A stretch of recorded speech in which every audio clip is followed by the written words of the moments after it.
Hey, what is up, everybody? Thank you very much for joining us. This is what is up, everybody? Thank you very much for joining us. Under. We've got a full slew of hosts here tonight, and we got the stripper who is the #1 lead girl of Thunder from Down Under on the far left. Why don't you introduce yourself? Well, hello, sexy. My name is Cheshire, plays games, and I want to play games with you. Why do you like? What? How did you get French? No. Why do you sound like the Spirit of Jazz off Mighty Boosh? Oh my god! As the Spirit of Jazz. Because I am. Because that's absolutely what I want to. Have you guys seen that?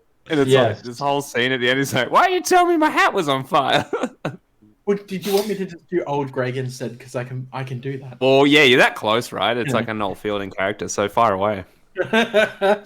You ever drank Bailey's from a shoe? Hello, Greg! You ever go into a party where people wearing it?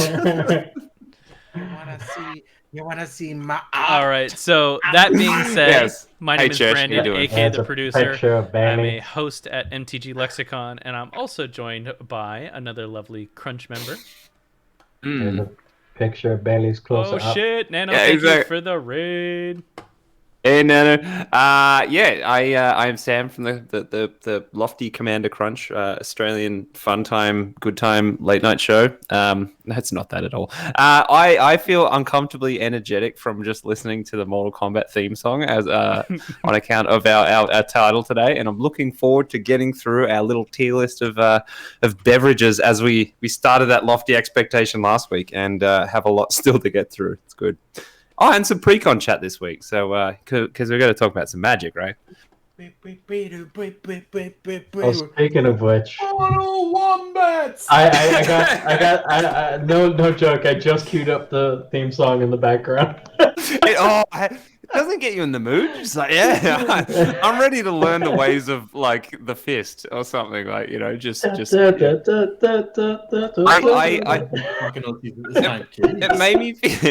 made me feel like I did when I was like 10 years old and I watched that movie and I was like, I want to learn martial arts, and then Shesh said he did. I did. That's the type of person you are compared to me. You follow through on these things. I just had the dream. Look. CRG Game Room, thanks for the bits. Hey, thanks for the bits, CRGR. We'll you talk guys. about you in a Thanks, second. CRG. But Jeff, why don't you tell us about who you are? Oh, I'm Jeff, and in fact, I gotta go downstairs and pick up a package. Hey. And if you want me to, the pre-cons just came in, and I'm excited. Hey. Nice. So, I feel like we should do our own pre-con showdown now that we've all got them. Let's do it. I'm down. I don't have the setup right now. I don't want you staring at my dirty ass. I we don't want to see your dirty ass. There, yeah, I was about to say, if you're playing off your dirty ass, I definitely want to see it. My money at that OnlyFans is right over here. Like, my room is so fucking cluttered right now. It's you have no idea. Anyway. Do you mind if I go grab my package? I gotta change my pants and all that, so I'm gonna kill my camera just in case. No, please leave the pants off. All right, so while Jeff grabs his package, we're gonna get into our usual thing. We're gonna talk about MTG news real quick, and then we're gonna get into the pre-con discussion, and hopefully Jeff will join us by then. So, really quick. News time. See our camera room just subscribed to Tier 1. Ooh. They've been subscribed for 9 months. 9 months. Hey, thank you very much, CRGR Game Room. So, quick news. Strixhaven obviously came out, and card prices are going wild, and a lot of people are saying this is probably the most expensive set that has come out in a while, and other people are saying the opposite. I personally would like to say that the Strixhaven spellbook cards, or the uniques or whatever, are definitely going to kind of go for a dip, but I think 100% they're going to come back up in price like wildfire. Yeah, I wonder what they'll look like in a few years' time. Like, it'll be interesting. Looking at MTGO and the MTGO economy, this is the lowest priced set on the rares and mythic scale that I think I have ever seen in Magic's history. Is that because of all the crazy stuff at the top end? Like the exclusives? Yeah. I can only assume that's a yes. And Does that work the same way on MTGO? Like you open stuff for your... I don't know. I haven't opened any on MTGO. Neither. I was and then I was like, I'm not going to waste my money. Well, I could tell you in the secondary market, a lot of the reprints that came out from that have just exploded in price. Which is, that being said, I mean, you look at things like Teferi's Protection, which took an obvious dip in the reprint, which I am so happy for, because that shit was almost at like $100 for a little while, I think. But I'm sure it's still gonna go, it's still going to pricey ass card, right? I mean, it dropped down to 30 for a little while after the exactly, release, but it's going to go right back up, and now's the time to get it if you're looking to get stuff like that. And we've had this conversation many times, which is when a card gets unreasonably priced and is fairly new, it deserves a reprint, right? And it deserves to be more available for people who want to play it. And they've done a lot of that with this set with a lot of these reprints, but because they're the one-off specialty versions, we won't see these ever again as a reprint. And so a lot of people are buying them up in mass to then flip them later, which is driving the secondary market crazy, which is doing the exact damage that we're trying to undo with reprints. And so it's really funny how this is playing out in that segment, and I am happy and upset at the same time. Say that because on the weekend, myself and Sammy and some other MTG Australian content creators got together to make some content together, and I cracked myself a box of collector boosters. Oh yeah, we played sealed with it. It was great. I did what I call playing the lottery, because even like the Portent or Brainstorm or whatever it is, foil is like maybe $50, like $40-$50, but the Demonic Tutor is sold out at like $200. So it is literally selling at around $400 fucking dollars. And your boy won the lottery and opened one, and it sold in like 48 hours. Damn. Yeah.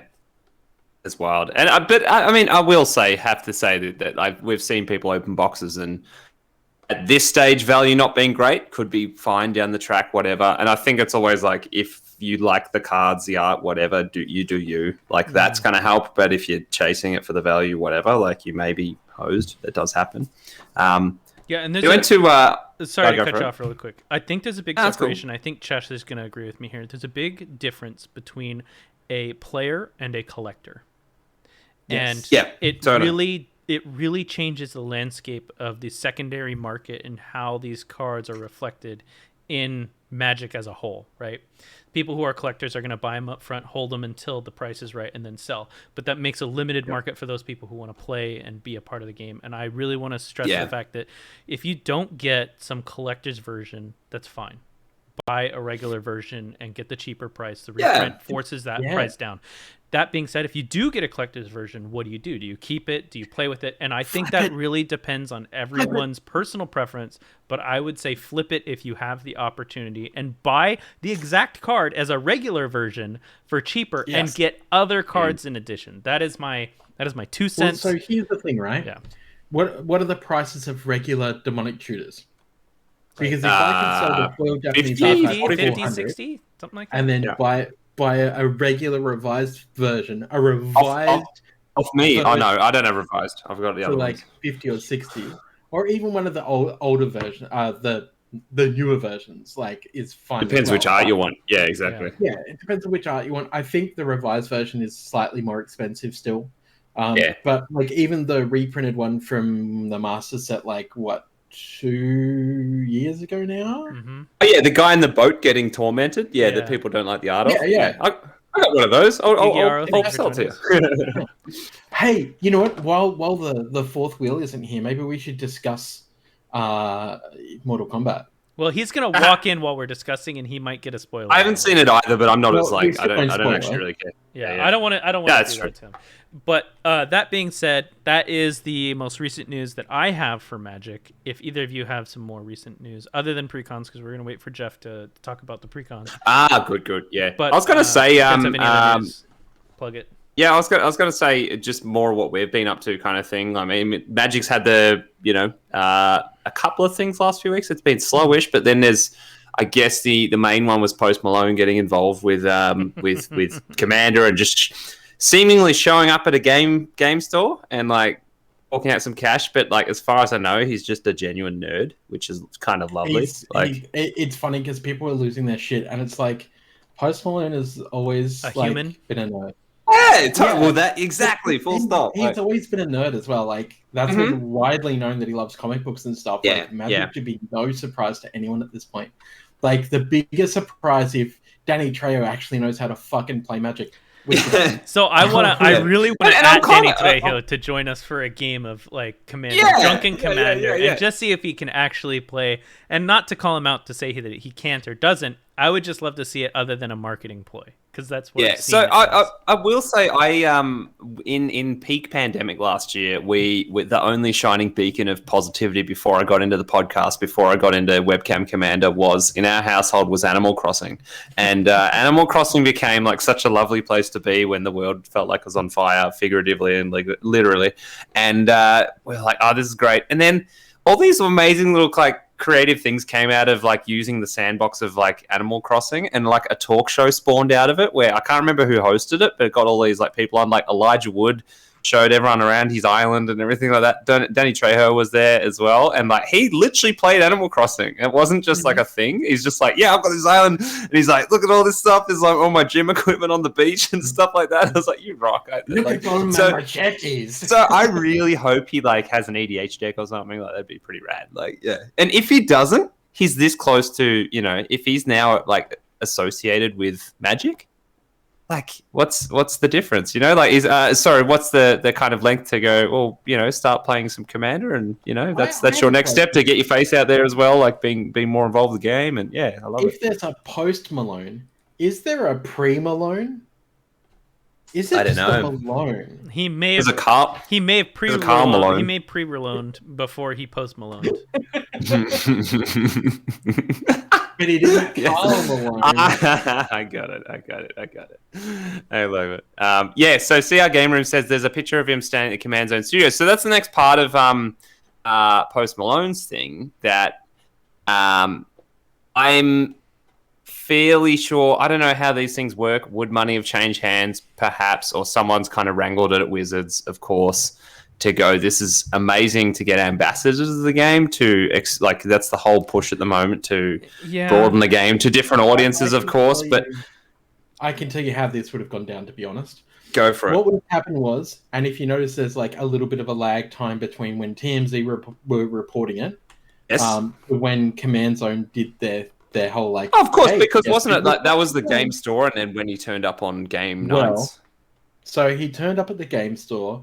Yeah, I'm absolutely 100% sure the network of information, let's say, that Josh, particularly Josh and his co-host have, because Jimmy and Josh have a very solid network. A very vast network now, in Hollywood and everything.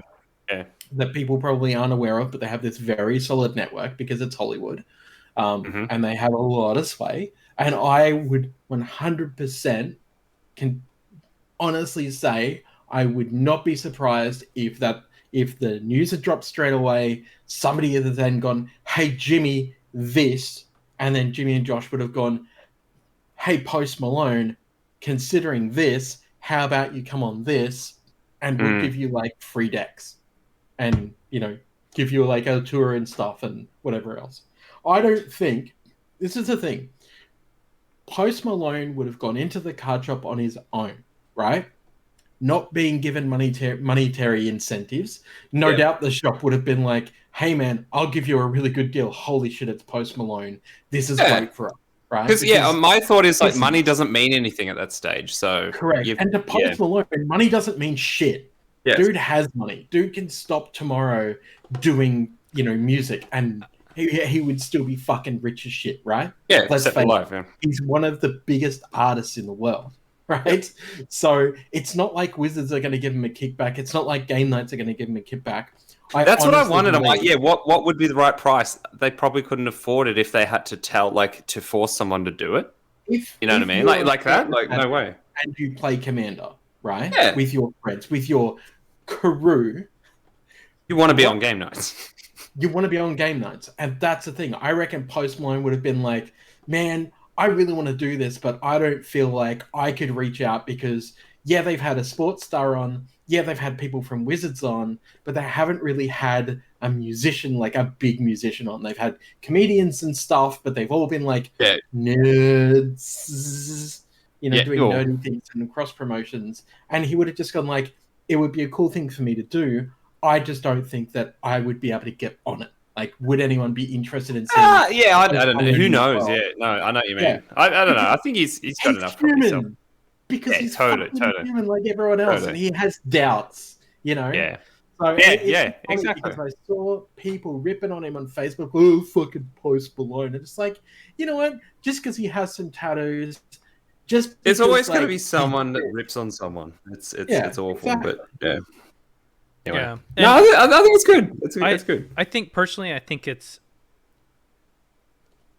really good to see anyone do that, whether it's someone famous or someone not. But that being said, people are human, man. Like, don't ostracize them for one thing or another, regardless of whatever status they have in society. And when I saw that, I was like, oh, cool, he plays Magic. Like, we should ask him to be on the show. I mean, that's the very least we could do.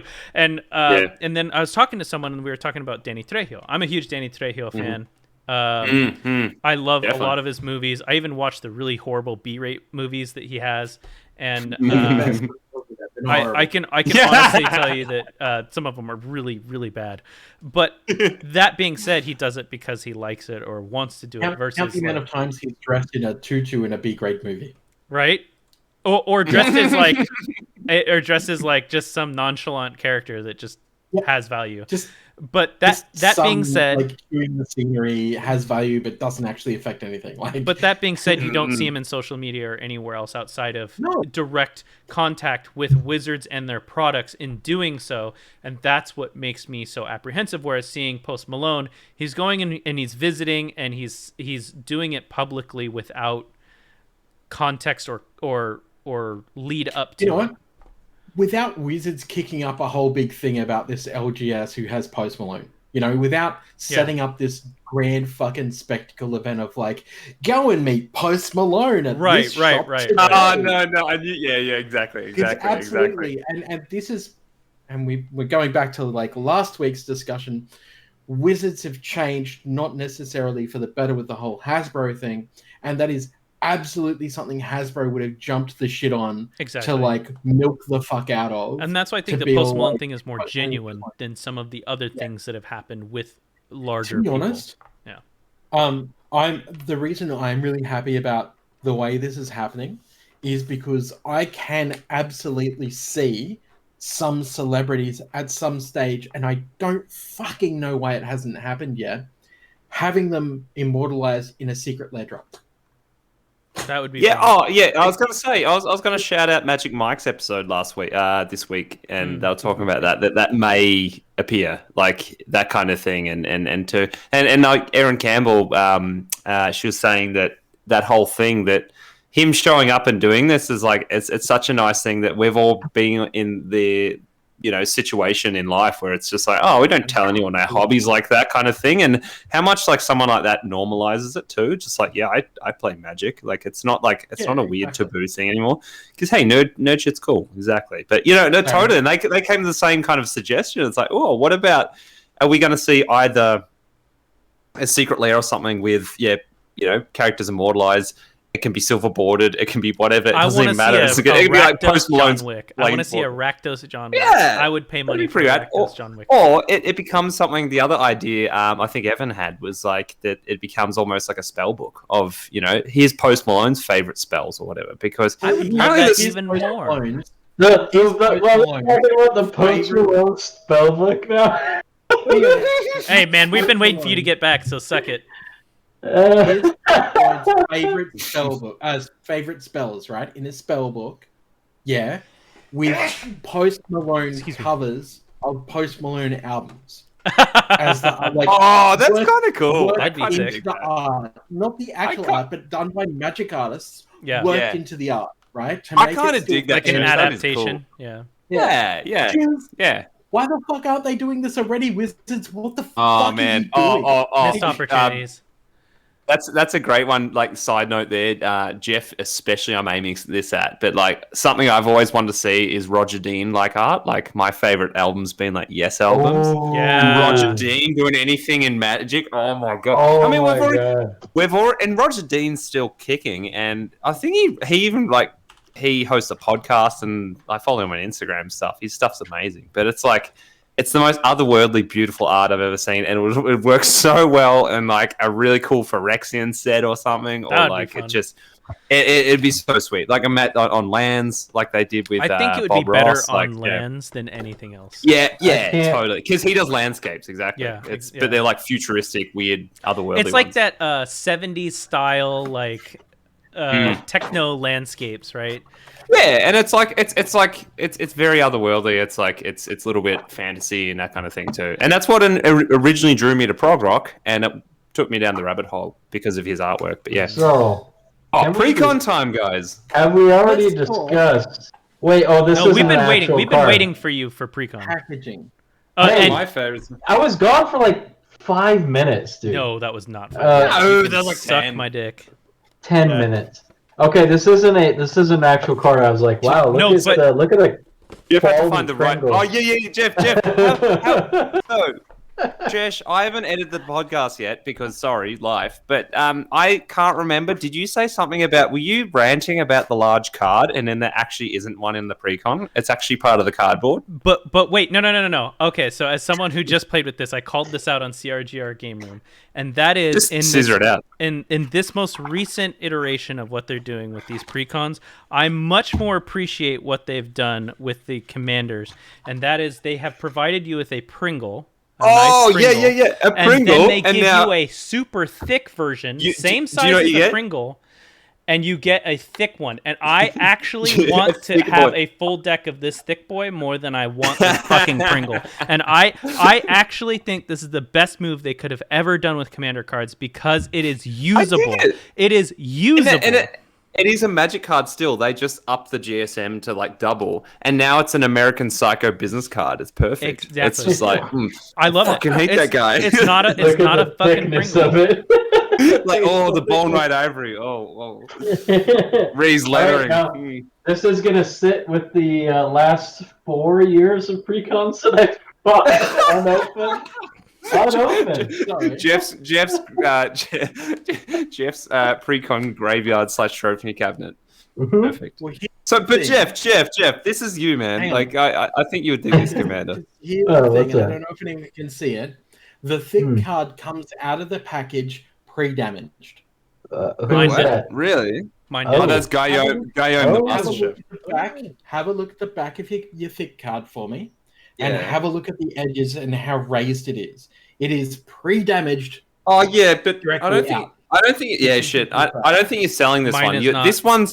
This one, Chesh, is for jamming on the battlefield, like unsleeved, just throwing it around. Chesh, like, I hate to tell you, mine is not. So it's either humidity. It's either humidity or something else. And by the way, this fits in a perfect sleeve. This fits in a perfect sleeve, which is what I have mine in. A perfect fit. It's nice though, because they're like no one uses the big card, I guess. But yeah, it's the tax. I love the fact that it got Chris Murray performance.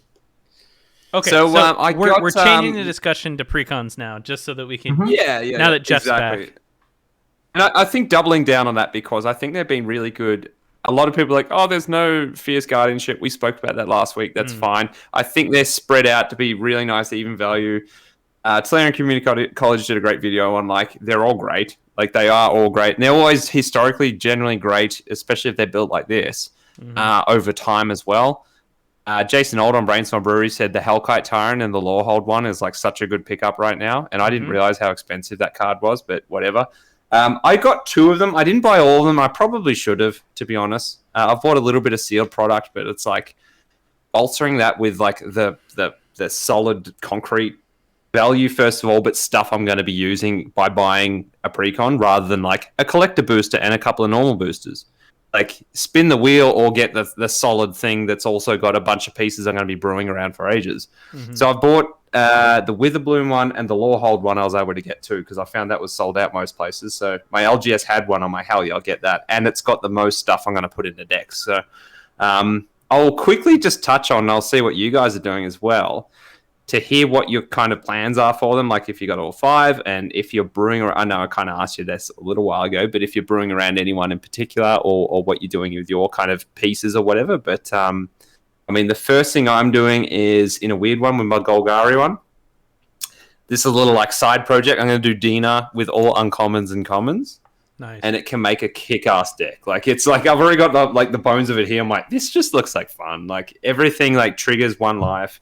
Everything does cool stuff. You can play your Garys. You can play everything you need to in Commander that doesn't have to be a rare. It's like a weird restriction I'm putting on myself. I might do Guillaume, the chef, because it's a chef, and it's awesome. You can do a food deck. But I see everyone else is doing it, but that's no reason to stop doing it. I don't know. I'll figure that out. But I'm missing an important Golgari deck, because in my like span of colors, Golgari was the first thing I ever built with Mazarek, and I was like, I need a good one. So I'll figure out what to do, probably Guillaume. And then with a Lorehold, I think it's going to be Alibu, the amazing masked, awesome artifact guy. So yeah, it's gonna be fun. Like it. Right. But there's so many good pieces in the Lorehold one, especially. I've noticed for sure. Love it. So Jeff, what are you thinking, man? I almost just opened one, because this set is so sick. Well, you probably should, because that bit I'll talk about how genius the packaging design is. Now, I've done a lot of packaging design in my time, but I work more in digital these days. So I work more in UX as well, which is more like designing the messaging and the why and that kind of thing. User research. There's such an amazing like piece of like cool user experience in this packaging when you open it up, and it says punch out these little tokens as tokens or counters, or victory confetti. That's literally the wording it uses. It's like you can use this as like victory confetti. I was like, you guys are awesome. You guys get it. Like, this is really cool. And using also not wasting cardboard. Yeah. You know what I mean? Like you can use this for counters. And these things, the other thing you got there, Brandon, in the long box things I use for like card sorting and my cube and stuff, they are solid gold. Anything that's a divider, I hoard the crap out of those. And so I was like, oh, hell yeah, I need one of them. So, yeah. Nice. Yeah, so Jeff, any plans for them? We'll see. I like it. I'm going to leave it mysterious like that. All right. Well, go ahead. I was going to say you've got some cool giant stuff in Boros that they're doing some amazing things. So, whether that hinges into your current... I know you love collecting. Well, RKO Mance's map is a pretty powerful white card. Holy crap. It's a nice one. But yeah. About time for an update or a new deck. So for anyone who joined earlier on CRGR Game Room, I played with the conductor, aka Wolfgang Puck. And I played the precon flat, and then I made some immediate changes thereafter. We did this live. So first game, we did all the precon. Second game, I made alterations, and then 2 people changed out for their normal decks. That being said, I had a great experience with it, into what Chesh was saying earlier, which is, they actually have really decent power to them, and the way that they have built them synergistically has been fucking phenomenal. I will 100% give Wizards credit where credit is due. And what they did is I think they slowed down, because after playing with it for a while, they slowed down how quickly the game goes by putting larger CMC things in the decks. Now, that being said, that didn't stop the game from being fun. That slowed the game down enough for people to play and have fun and do different things and get their cards out there without feeling like one deck is more powerful than the other. And I definitely felt that in the games that I played, that, we ended the games within a turn or two within each other.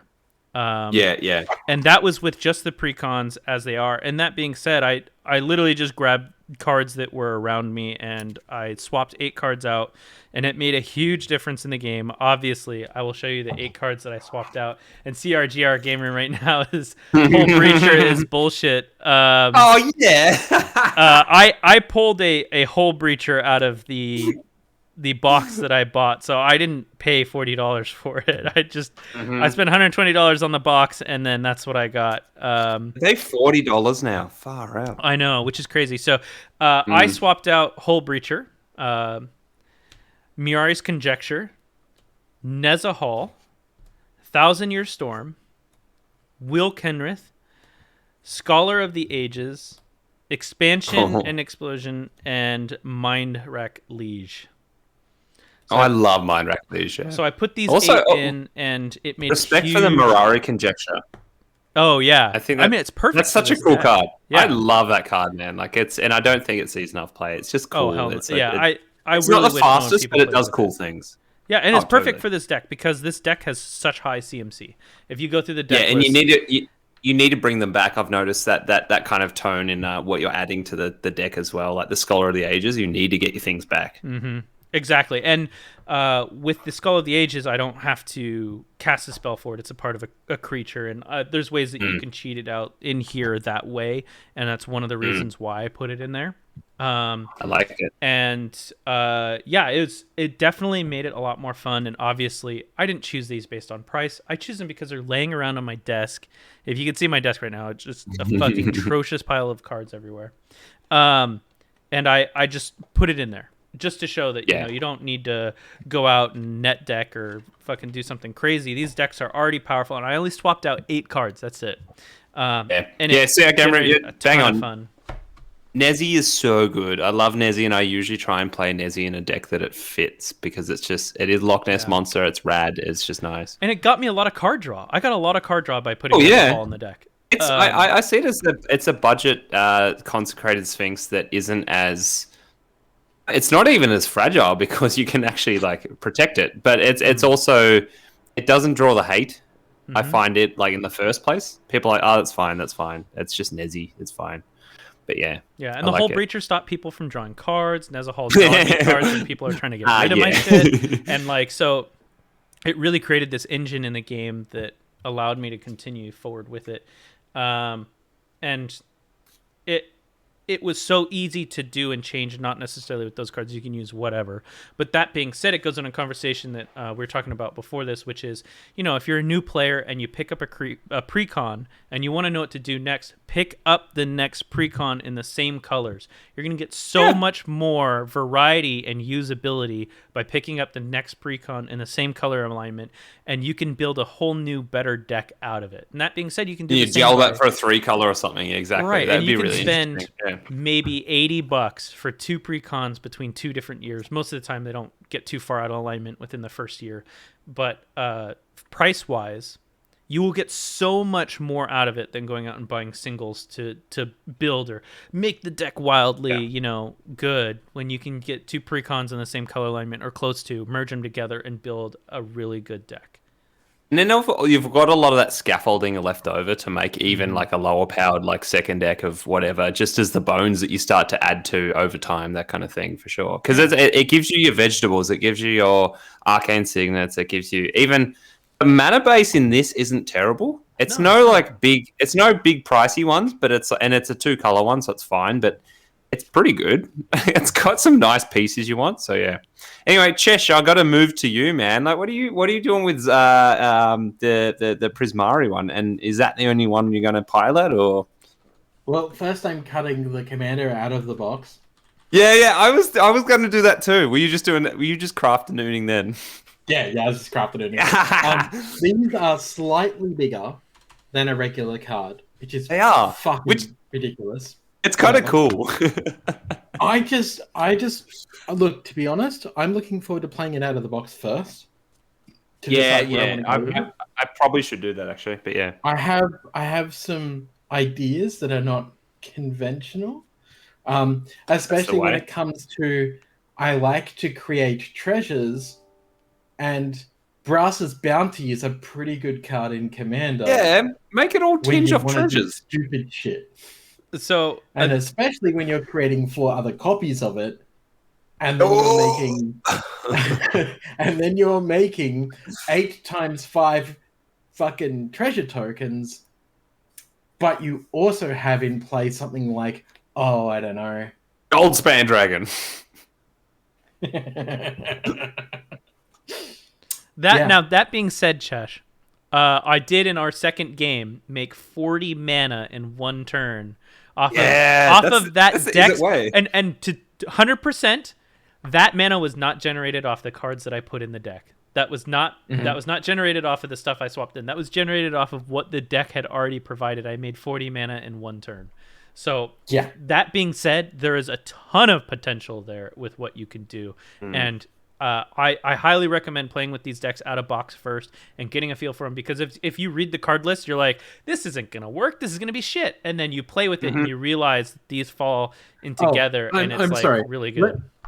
Let me say something. So when I was doing the Commander previews last time, when I got all the decks into my hands and I was doing the whole like sponsored by Wizards thing, everyone thought that Copy Turtle was going to be the worst deck until they heard me putting vehicles in. Copy Turtle. It's the big turtle guy, and when he's tapped, he copies spells and gets a it's a Stegosaurus. It's not a freaking turtle. Jesus. Which Lexicon viewers may remember, because I came in and killed everyone with Copy Turtle and vehicles, and everyone was like, "What the shit is this? I get it. Working?" Because I was like, "Well, I can constantly keep Copy Turtle tapped down, so I can copy spells." Because Copy Turtle says, "What?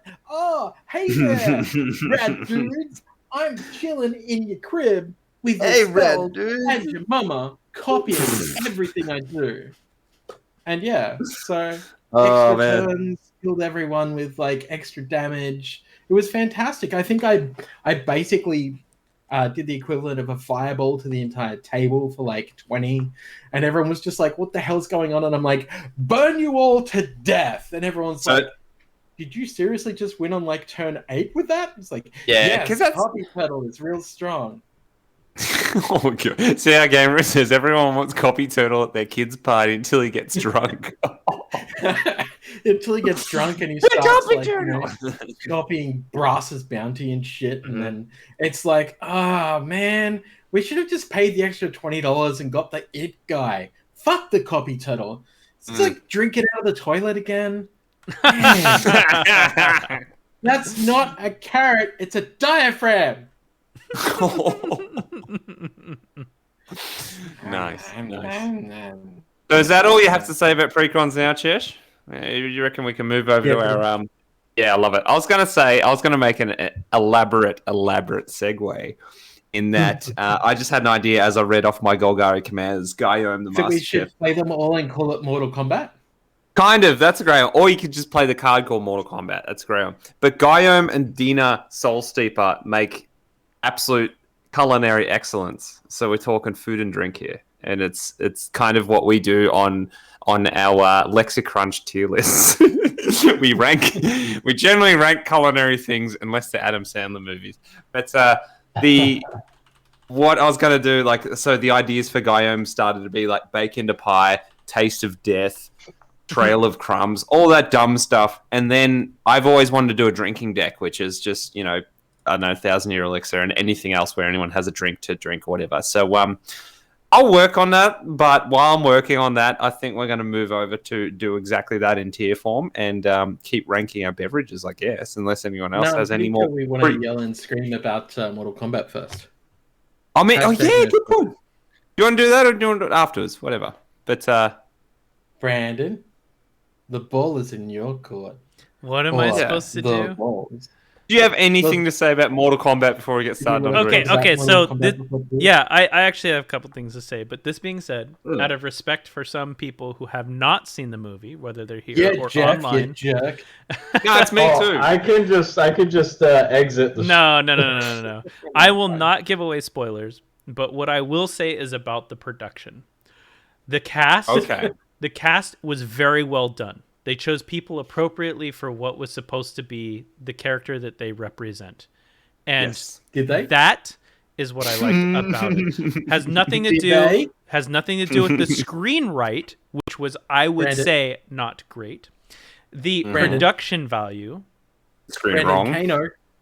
I think Kano was a good cast. I think the screenwrite for his character was not what I would have expected out of someone of his character to Why the is lore. he Australian? Kano's always been Australian. It doesn't matter. Yeah, I know, right? No, it's movie 1. Yeah, they casted these people to their origins. Come on. I hate to tell you, but Sub-Zero was not a Frenchman in this movie. Mortal Kombat 1? The very first Mortal Kombat, Sub-Zero was a Frenchman. Okay, they actually kept to in this one a good cast. I think the casting was solid to the representation of the character, and I really appreciate that. The budget for production was more in CG than I would have liked to have seen on something that they could have put a lot of practical effects in, and I am sad about that part of it. The story, without spoilers, was not what I would have expected from playing a lot of the games. What's that? Oh yeah, because Mortal Kombat's known for such an elaborate, awesome, when you watch the movie, intricate story. Say that again. When you watch the movie, say that again. But as someone who has played a lot of the games, there's a lot of heavy lore that exists in the Mortal Kombat universe. Heavy lore like Noob Saibot. No, heavy lore like the whole story behind the rivalry between both Scorpion and Sub-Zero. It's an excuse to kill people. That's not a fucking... There's a huge story behind it. We're not going to get into it. Shut up. But... yeah, I know what the story is. Oh, fine, tell me. Big evil man wants to take over universe. We have to beat him via tournament. That's the story. Via tournament, exactly. I weep for how you view movies. But outside of that, I love it. That is how I feel about Mortal Kombat. If I had to rate it, I'd give it about a 7 out of 10 because I would rewatch it again. Actually, I have already. And additionally, I appreciate what they've put into it, and I don't hate it. That's my words on Mortal Kombat. Chesh, how do you feel about it? I appreciate what they were going for. Deep lore. They really should have at least stuck sort of to canon with certain things. Mm-hmm. Yep. They fucked around with a lot of the lore. Yep. Kano is not a fucking Australian, just to let you know. I know you saw the first movie and you think Kano's Australian because of the choice in the first movie. Don't get me wrong. He plays the part fucking well, magnificently, to the point where you're like, yeah, this is just a dude who came from an Australian pub who thinks he's the fucking Black Dragon, mate. But Chesh, it says it on the Wikipedia page. It says a calculating Australian mercenary and a member of an international crime cartel known as the Black Dragon. In the deep Mortal Kombat lore. Wiki's not right. That's the point. I know. Sorry. God, but the part that I can't tell you, out of respect for both you and Jeff, is that there is a major fatal flaw. There is something that they just went, I mean, it would make sense to have it, but why have it when we can do this?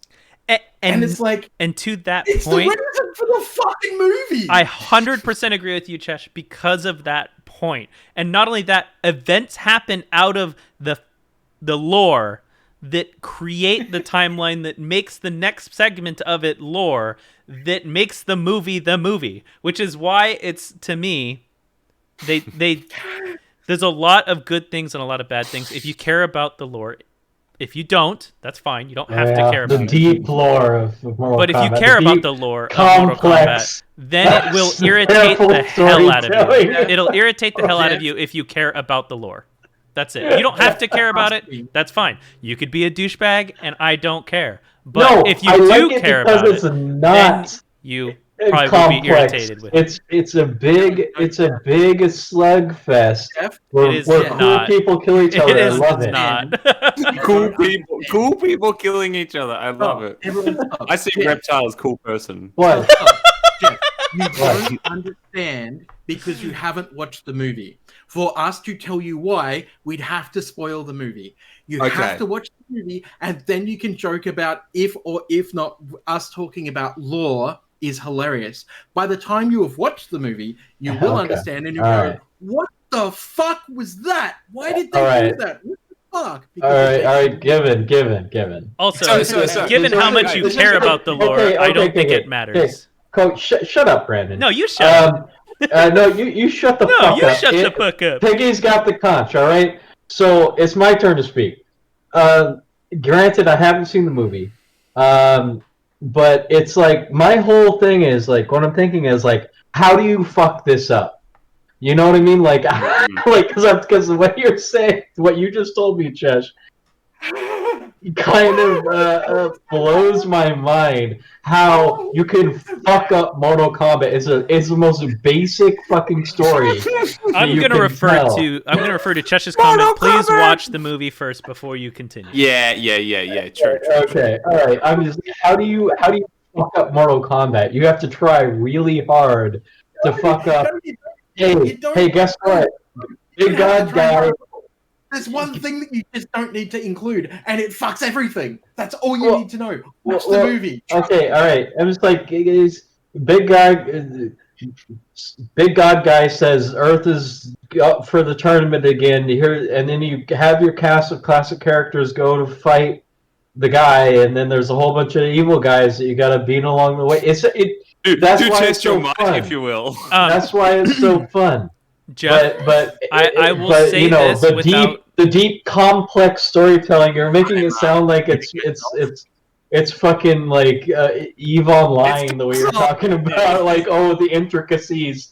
I will say this. Okay. The lore is much more expansive than you give it, which is fine. You don't have to like it. Don't care.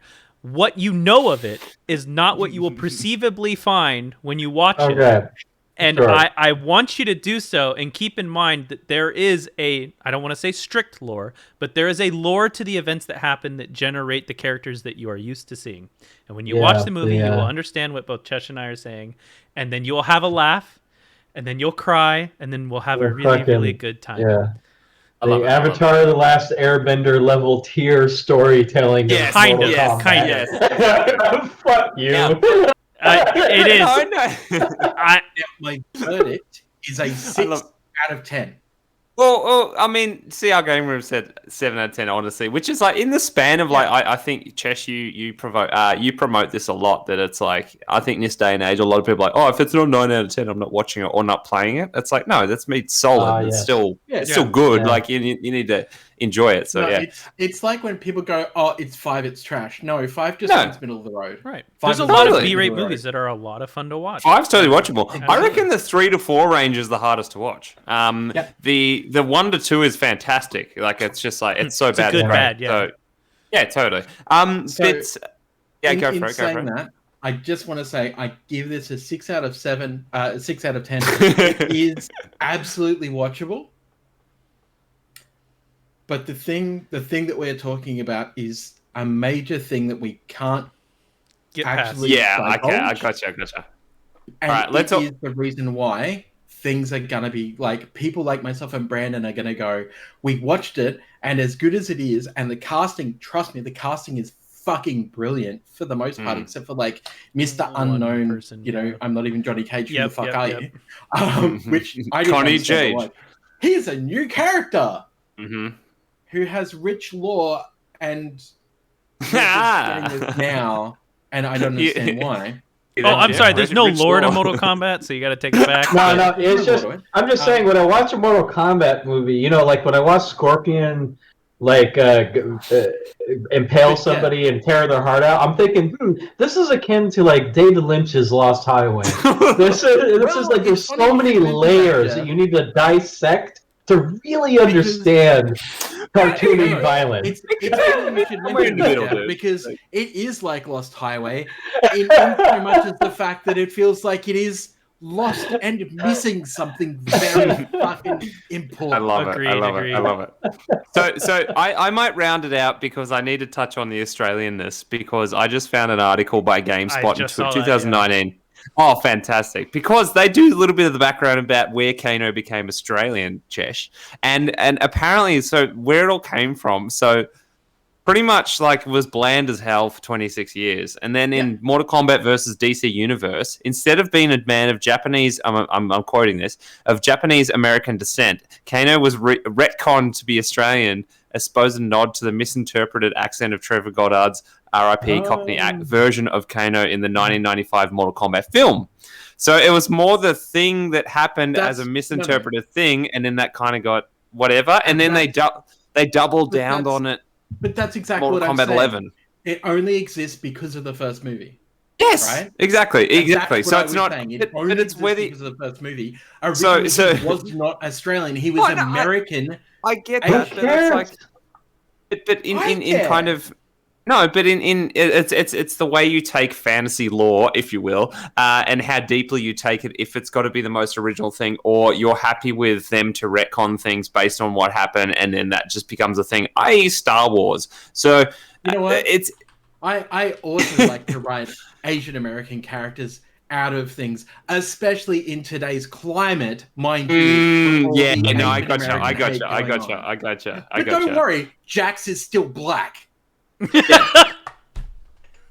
It's Well, it's a minefield, man. It just seems like it's widely accepted by the general public that he's Australian. That's what I was saying, Jeff. So Mortal Kombat 11 came on. Where's the harm? And they said they doubled down. Only remembers the first movie. Yeah, so where's the harm? Where's the harm? What harm has been done? Well, I don't know. They just doubled down on these Australianness, and then the end of this paragraph is fantastic because it goes, "It's Kano suddenly all about his Australianness. It's a great move. Blah blah blah blah blah." MK11's Kano is the best, most authentic Australian character in a video game ever. Yes, even more Australian than Roger, the playable kangaroo in Tekken. Okay, here's what they can do in the next Mortal Kombat movie to fix this whole scenario. Yeah, have Kano be an Asian Australian. Yeah, that's it. Yeah, that's it. Just an Australian that is also Asian. That's what. That's boom. Fixed. Yeah.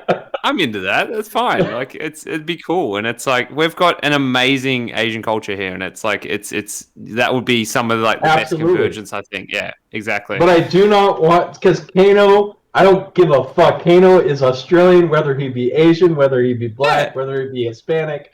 He's Australian. Yeah, exactly. Someone needs to be Australian. Who's it going to be? It's this cyborg guy. So yeah, exactly. Because it's done so fucking well in the versions that I've seen. I dig it. Cartoon or otherwise. All right. If anyone has an issue with that, I will personally, I don't give you twist your arm really hard until it. Sorry. Yeah. See our game room. Anytime you finish a sentence with "if you will," which I do a lot these days. Yeah, my respect. That makes you laugh. They wrote his character better after the mess up. The lore of him, if you will. Exactly. The lore, the deep lore. The lore. Well, that's kind of what that article is saying. That the early comment, Kano was a throwaway character till he was Aussie for me. Yeah, totally. Like exactly. Right, I like it. I like an Aussie character. It's fun. Anyway, all right. I was joking last week that I was like, oh yeah, because Kylie Minogue's in it too. I'm like, no, that was Street Fighter, you moron. So yeah, that was a whole other thing. Street Fighter movie. Yeah, No, I don't know. I don't know what's up to date with that. What is it? Something coming out, or is it something that's happened, or what? It's not happening. You want to see a new one? So there hasn't been one forever, pretty much, right? Correct. You know who would want to see the what's the secret character at the end of Street Fighter 2? The really nuts one. If you have to be like perfect and then the thing appears. Anyway. It's like a beastie version of Ryu and Ken. I don't remember. Oh, Akuma. Yeah, Akuma, exactly. Akuma's like if that was written though for a long time. Oh yeah. Like, does Akuma become like selectable later? I haven't played Street Fighter forever since like SNES days. Definitely very selectable, and through 3, 4, and 5 he's available. But the original one, it's like you have to be perfect, and it shows up in the most amazing kind of way. I don't fucking remember. Street Fighter. Anyway. Anyways, that's our fighting MK games. talk. Not my thing. We've got the tier maker up. We've had it up for a while. I know it was a sidetracked conversation, but that was good for both of you. Solid content.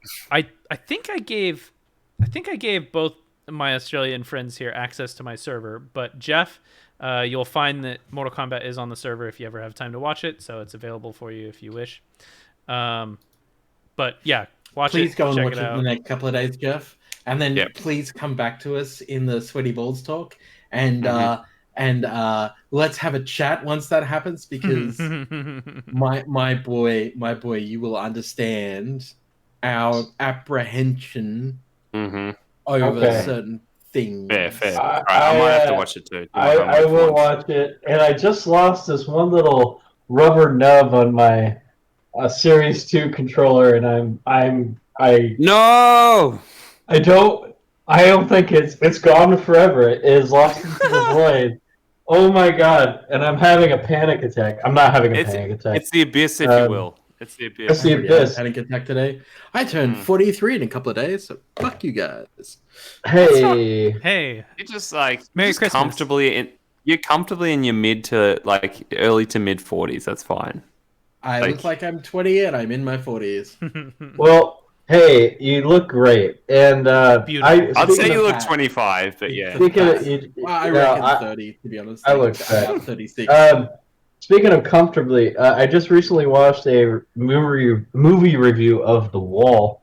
I watched a review of the worst review of The Wall, Doug Walker's review of The Wall, and they called it Comfortably Doug. I thought that was perfect. That was the perfect title for that. Great. Exactly. Go search folding ideas or folding thoughts. Folding ideas, Comfortably Doug. It is a great assessment of why the fuck, or the failings of that review. Comfortably Doug. He's become Comfortably Doug. I'm trying to remember if I watched this. I think I remember bits and pieces of it, but I need to rewatch this now, because the original review is almost a crime against humanity. It fails to do any like tangible harm to people, but it's bad. It is very bad. Because when you fundamentally miss the, it's like if they were to make the Mortal Kombat movie like a Finding Forrester type film. It would be like, wow, you just completely missed a mark on what makes Mortal Kombat good. I love it. All right. Well, that being said, are we ready to go to the Booza Hall? Yeah, as we hit the hour mark, let's freaking get into it. As you guys enter the power hour, and we rip into our tier list and complete the upper echelons of beverages. I'm excited. So where we last left off is grappa, and we had a long conversation about it. None of us have strictly had it in its. Oh, no, I've had it. I've drank it, and it was in the most authentic sense. It was literally someone's neighbor had a massive moonshine-looking bottle of suspicious-looking fluid. But that is obscenely strong. Is that moonshine or grappa? Because moonshine is here. It was literally grappa. Yeah, no one's making moonshine. Okay. No one's making moonshine here, really. Yes, there's only one kind of moonshine, Brandon. Yes, and I want to make sure that we're defining the separation between the two, because it is here in the list. Yeah. True. So what would you rate this as then? Because I've never had grappa. What did we have it? We didn't rate it. We just it is pure, like the way I see grappa, pure utility. It's just like so F tier runs your car. What's below D? F. I don't know. I haven't had good grappa. I mean, it's strong. It does a thing. Maybe give it a D. I don't know. I don't want to be too rude to it, but like. Nothing's been an F yet, have it? We haven't put my lord on the list, so I don't know. Just chuck it in. So starting off, Huangju? I don't know if I'm saying that properly. Huangju? Never had it. I've never had it. Never heard of it either. Nah, I've never never had had it. your wang either. No. India, Haven't been close enough. IPA or India Pale Ale. I'm gonna put this in an S tier because of drinkability and how there are good and bad versions. Yes, That exactly. being said, it's almost that's the more same of an as A the though. ale. Huh? Yeah, true. I'll put IPAs in an A. I think an A too because I put it lower on the scale of drinkability because I referenced those few years of maybe 2 years ago, and Jeff will be able to attest there, or maybe you too, Brandon. But when it felt like the states were influencing this, maybe correct me if I'm wrong, but it was an arms race of hoppiness, and it's like, whoa, settle down, guys. And people are like, yeah, this is the best thing I've ever drank. And it's like, you don't even enjoy that. You're just pretending you enjoy it, like, because it's so freaking hoppy that it's like gives you a headache kind of thing. It's just, it was the bitterness ratings. What do you call them? IBUs. It is IBUs. Yeah, it is. Like, your bitterness scale. Like, they were through the roof, like the 100. Like, it's just silly. And it was like, well, maybe there's people that enjoy that, but like, that's kind of not me. Like, I want a little bit of alcoholic backbone. Like even like a torpedo. That's a readily available one we can get here from Sierra Nevada. Like, that does it pretty well. Where it's like it's pretty bitter, but like it's got a bit of alcohol to kind of bolster it as well. But I don't know. They're also like a dime a dozen now. Like, IPAs are everywhere. Like, they used to be the little specialist thing. Like, a brewery would do a stout, a brewery would do an IPA, and now it's just like, well, how many IPAs do you do? Do you do a New England? Do you do a, like, it's crazy. So a West Coast. Yeah, totally. So I think all in all, great, but like, I put it lower than like a standard ale, but that's just my taste. So I put an A. Chesh, how do you feel about it? D. Yeah. I still get headaches from things that too hoppy too. So like, I was close to a B, but like, it just hops in general. Just no thanks. Yeah. Man, Chesh, we're gonna have some like really nice, like, interesting stouts and things, like the funky ones, like the Easter egg ones, and the anything with coconut in. Actually, I'm really into these days. But yeah, we'll get into that when we go to stouts and porters. Irish cream. Yeah. Here's gonna one say of my B things. personally. This is an S for me because there are mornings here in Melbourne where it's so cold that I like jumping myself up and charging myself up with a bit of Irish cream and a coffee. I'm not gonna lie. Okay. And I'm Scottish, not Irish, so you know. Yeah. Well, what it does remind me of, in New Zealand, it's very common to get like a little bit of alcohol. I mean, I'm not speaking as like a New Zealand local. I just, when I was there, apparently it was on every menu. You get a bowl of coffee if you want, like beyond a large coffee, and you can get a little bit of a shot of your favorite, like, spirit in there. So like a Kahlua or something, and so. Yeah, so, or like maybe a Bailey's, but it's all got milk in it, I guess. But yeah, that was maybe the sensation I'm feeling, and I kind of agree with you there, Chesh. I can understand how you feel. So what would you rate it as? Because we have 2 S's and a B. 2 S's and a B. Oh, yours is still a B there, Jeff? Mine. No, mine is an S. I'm a B. Oh, Brandon's a Philistine. But like, in saying all that, like, it's still a milky substance, which is for me, B. Yeah, I'll meet you on B. All right, so 2B, 2S, it's A. Yeah, I like Jägermeister. This is S tier for me personally. S tier. So Jaeger is regrettably S tier. Yeah. That's the only way I can describe it. Did you know the amazing resilience of Jaeger? Jaeger never reached that point like Bundaberg or anything that gives me those horrific bad memories when I smell it. Like, it's just like, oh no, that was probably, if I had it, it was generally a wild night, but it was like, it was still good. I don't know. I never reached that spoiling point. Here's the thing with Jaeger. I'm gonna say, please, people, please do not down a whole bottle of Jaeger with, of course not. 10, wait, with 10 cans of Red Bull. Okay, just don't do it. Ooh. Trust me. That is. I should teach that in schools, Jesus. That is heart attack waiting to happen, and I have seen people do it, and it is gross. Now, I do love a Jaeger bomb. I absolutely kill for Jaeger bombs. Right? 3 of those in my night when I'm drinking over the course of my night, I'm a happy camper. every time I do one, because the first one is like, this is great. The second one is, I question my life, but this is great. And the third one is, I'm probably going to spew after this one, but you know what? Gotta do it anyway. Worth it. Party boy. Exactly. I have a funny thing about Jaeger. So I moved out to Hawaii 5 days before my birthday. And I spent my birthday in Hawaii, my 21st birthday in Hawaii, and I crawled down Kawakawa, the strip on Oahu, and I got a bunch of free shots that night. And what I did is I did solid Jaeger the whole way down the strip, and I had 8 shots of Jaeger, and every bar I went to gave me a shot for free.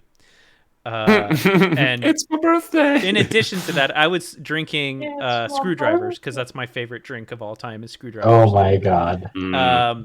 And I had 8 Jaegers and 5 screwdrivers that night, and I was dead.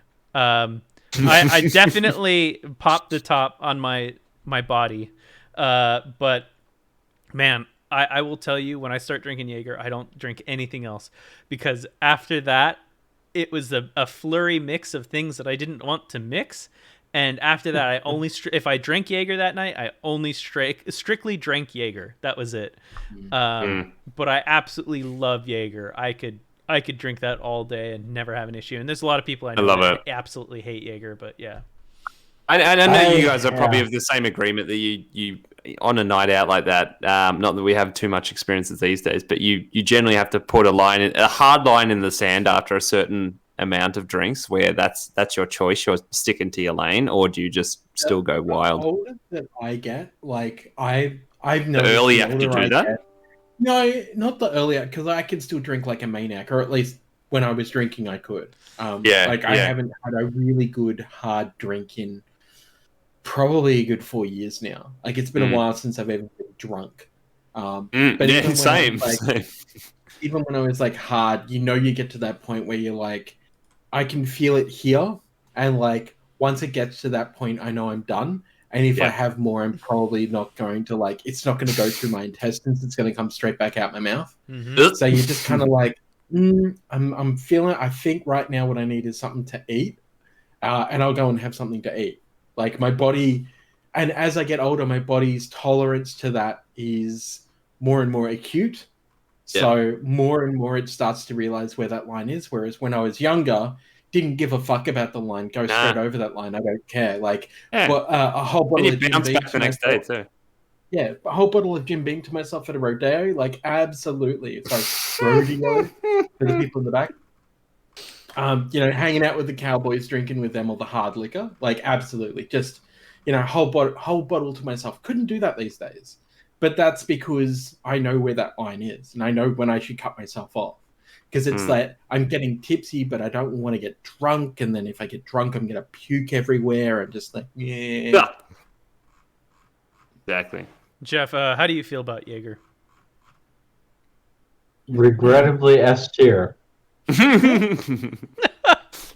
Perfect. I like it. All right. Well, then we'll regrettably go on to the next one, which is Kahlua. I will put this in A tier, because if you've ever had buttery nipples and whatnot, and you swap out for the Kahlua, that is the way to go. Yeah, a coffee liqueur. How can you go wrong? It's great. It's great. Yeah.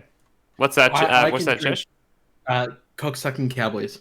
I can. I can drink this all night. Nice. Baileys, etc. All S tier for me. I can drink them all night. I like the fact that they aren't really hard liquor, but they have a good percentage of alcohol. They go down really easy. They've got a warmth, exactly. Yeah, they're milky, so like they're great in winter time to mix with other milky things. You can chuck it in hot chocolate. You can, chuck in some spiced rum if you feel, if you feel you want to. Be aware that yes, it can separate, so you have to, put your parts accordingly and not mix it too hard, or it will start to separate, just like making cream, basically. But you can mix this with a lot of shit that people don't expect you can, like bourbon. Yeah. Absolutely. Totally. Mixing it with bourbon, by the way, fucking brilliant. Like, oh my God. So good. So S tier for me. Nice. Yeah, I mean, I'm gonna go with A tier for Kahlua. And if I'm going to A tier too. Here's something we used to do at the bar, right? I don't know how many people are going to like this, but you're about to learn something. Make a zucchini straw. All right, so get a zucchini. Yeah. And make a couple of straws out of the zucchini. You can usually get 2 or 3 straws that you can make out of a zucchini using 2 different size straws and just cutting it down. And then do half a regular glass of Kahlua sucked through the zucchini straw, because you actually get that zucchini flavor in there as well, which is kind of like a watergrass flavor, I guess you could say. Like, yeah. And refreshing. Doesn't taste too gross, and then eat the straw. Can you please say zucchini again? Because I am enjoying this. Zucchini. He keeps saying zucchini, and I absolutely love it. Zucchini. It's a zucchini, mate. You know. Don't you know the zucchini? It's like Mark Zuckerberg, but it's a zucchini, mate. You need to look up an artist from Australia called Art vs. Science, I believe they're called, and they do a song called Martini, and it's the same kind of thing. Martini. It's just good times. Yeah. You look up an artist called Lush Sucks. Moving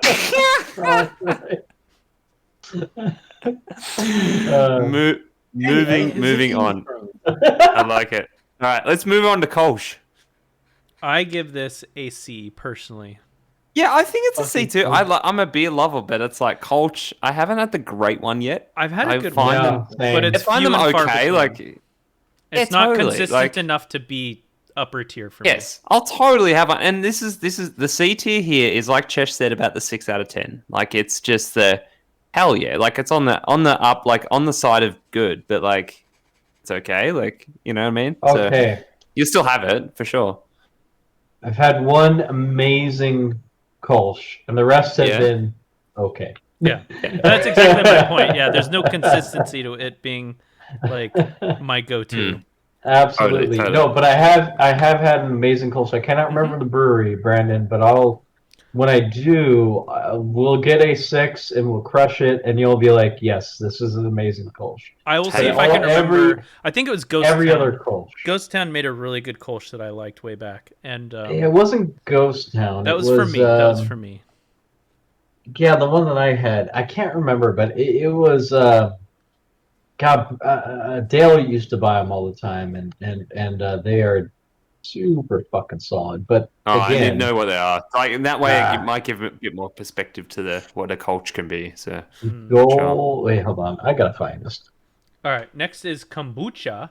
Technically, it does have alcohol in it, so I guess that's why it makes the list. I personally can't stand it. I can't stand kombucha. It is ultra F tier for me. I have a story. Oh shit! Does everyone like story time? Sure. I mean, if it's got to do kombucha, I'm interested. Yeah. And Magic the Gathering. Oh, no. Weird. Oh, no. I went to Brisbane for Magic Fest. Brisbane, Queensland, That's right. Australia. Oh. And I had a It's good like old last time. year, right? No, the year before. Year before. I had a good old time. And I couldn't find something that I wanted to drink. And I felt like having maybe some sort of chocolatey drink. And I couldn't find one. And then somebody was like, hey, instead of doing that, maybe you should try kombucha. And I was like, oh, I know people that like are on health kicks and they love kombucha and they say like it's really great. So I bought it. I walk outside of this 7-Eleven or whatever it was, grocery store. And in Brisbane, they still have covered bins. They don't have open bins. They're really hard to puke into. And I took one giant swig of this kombucha. No. And kombucha, if anyone doesn't know, is one of those things you should probably give a bit of a shake before you drink it. Oh, you drank the mother. Because it was fucking solid at the top. Oh, no. And it basically was the feeling of having somebody put a brick in my mouth. A big, sour, gross, brown brick. I reckon, like drinking off your egg yolk or something. I don't know. Like, it's just it was really gross. And I don't think I've ever projectile puked that hard in my life. That's fantastic. Other than one time I got really drunk on a birthday about 20 years ago. Why does it always go back to puking? I sprayed all over the side of the bin, all over the sidewalk, all over the road. There was bits of sushi in it because I just eat No, sushi stop it. as well. So I dropped $30 on sushi that was now part of my great painting. Oh my Never god. again. That's Fucking disgusting. just failed here. All right, so that's an F tier then, right? Oh, 4-point. Yes, the KSA. Very good. I love that one too. The KSA is really I'll link good. it in chat. Okay, so kombucha, quite like the taste. I have not had a bad experience with it. As far as it being in the same game as these other beverages, no. I know hard kombucha is a thing over here. I don't know if you guys have hit the hard kombucha wave, but Is this people like have doing like hard seltzer? Like how much alcohol are they putting in it? okay 5%. 5%. Oh, so yeah, and it's the agency I work for, one of the directors or whatever, or like the basically share office with them. They've made like a mini brand in Australia of doing that exactly. So I think I haven't seen it much at all, and I've seen seltzers kick off, but I'm wondering if kombucha's next kind of thing. Seltzers make more sense than kombucha when it comes to like a malt beverage. Oh yeah. It's just to me like kombucha technically does have alcohol. Hard kombucha, man, just let it be. You know what I mean? Yeah, I Like, think so too. Like, it's just, do we really need to power this up? Like, do we need to make kombucha super sane? No. yeah, It's fine this the is way it probably is. kombucha. Yeah, exactly. I'm gonna give it a solid C, just because I like the flavor, and I've had some very good kombucha brands. It smells like socks, but it tastes great. I put my overall experience as a C. Like it's like I've had the taste of some that like throw me off a little bit, but at the same time I appreciate fermented things because I bake a lot of bread and I bake sourdough and I have a relationship with yeast in a weird way because of that. Like, yeah, exactly. Well, it's also I understand that you and a lot of people put a lot of craft into this too, and they're understanding how the fermentation works and stuff. But yeah, we get it these days. You can get a very commonly available version of this as like a little soft drink from the beverage, or the drinks fridge when you're getting lunch, So and it has probiotic qualities. So yeah, and keep in mind that there is a difference good between the two, right? I'm not going to put the ones that they sell at Safeway for. No, I agree ages, because. Right? I'm not going to compare that to the ones that are the alcoholic. I've also had the heavy stuff that my neighbor would make that is probably not like the most like you can't trust it sometimes, like, but you just drink it anyway and you just enjoy it, like you enjoy the journey, like like, but yeah, exactly. I know what you mean. I know what you mean because enjoy the journey that Chesh enjoyed as he traveled from his intestines up past his esophagus and inherently rushed out through the teeth. Inherently, you have to dampen down something like that very heavily to be commercially sellable in a drinks fridge somewhere, and in a way that it's basically as good as just flavored as the thing, Whereas when it's authentically done, you've got the big thing that Chesh swallowed, and yeah, exactly. Anyway, all right, Jeff. I'm a C with kombucha. I'm pretty neutral, so yeah. Oh fuck! I can't. Krupnik? Probably it's Russian, that the one? Maybe. Where's the tier list again? Because I can't read. Oh yeah, it's in the as Chesh said before, Sweaty Balls chat, which we should explain. That's the name of our chat. So yes, no, that's just something that happens after we go for a run. That exactly. Moon Piglets was saying, "Oi, WTF is Grappa doing in D tier?" I want to know if you mean put it up or down. Please let me know, Moon Piglets. I'm not. Well, maybe, but I'm not sure. Krupnik seems to be a thick Polish soup. So if it's a thick Polish soup, I'm not into it. Or is that what you have after? No, never mind. I've got a couple of Polish friends. Gonna have to ask them. So yeah. So I never had hummus and airag. I have no idea what that I is. don't know. Never heard of it. I don't know how to say that. Never had it either. But I'm interested, and as we like to do on each of them, just double check what it is because we like to learn around here. Versus it's It's a fermented dairy product traditionally made from mare's milk or donkey milk. No thanks from me because I'm not a dairy person. The drink remains important to the people's essential Asian steps. Blah, blah, blah, blah, blah, blah, blah, blah, blah, and Mongol origin. And yeah, cool. Interesting. Probably not for me. That's all. But we have not had, I guess. I haven't had it, so I can't comment. Sounds fine. We're treading through the ranges of have not had in the journeys of beverages throughout the world. So kvass is the next one, is right? Slavic and Baltic beverage commonly made from rye bread. Hell yeah, I'm into this. I'm into this. I have never had it, but I kind of want it now. Oh, this sounds amazing. So this will probably make some people dry reach, but this is my kind of jam. This is a traditional fermented Slavic and Baltic beverage commonly made from rye bread, which is known in many Central and Eastern European and Asian countries as black bread. The color of the bread used contributes to the color of resulting drink. Interesting. You actually use rye bread for it. Holy crap. All right, I need to find out about this. Sometimes flavored with fruit and raisins and honey. All right, I'm going to go find out about this and report back. So, sounds amazing. Have not had. Jeff, Chesh? No. Nope. All right, next one. Lager. All right, classic lager. This is going to be interesting on account of B tier for me. B tier for me. I'm sorry. B tier. A B tier. All right. I'm going with a D. Can't stand them. Gross. Okay. Jeff? Lager. Yeah, lager, mate. Fucking lager. Like some whiskey drink. He likes the lager drink. The redeeming lagers. thing is Lagers are. What do I say about lagers? So here's the redeeming thing for S. Okay. Here's the redeeming thing for me. I like good Mexican lagers. There's the 21st Amendment down here does their own version of it called the El Soli, which I have in the fridge right now. I absolutely love it.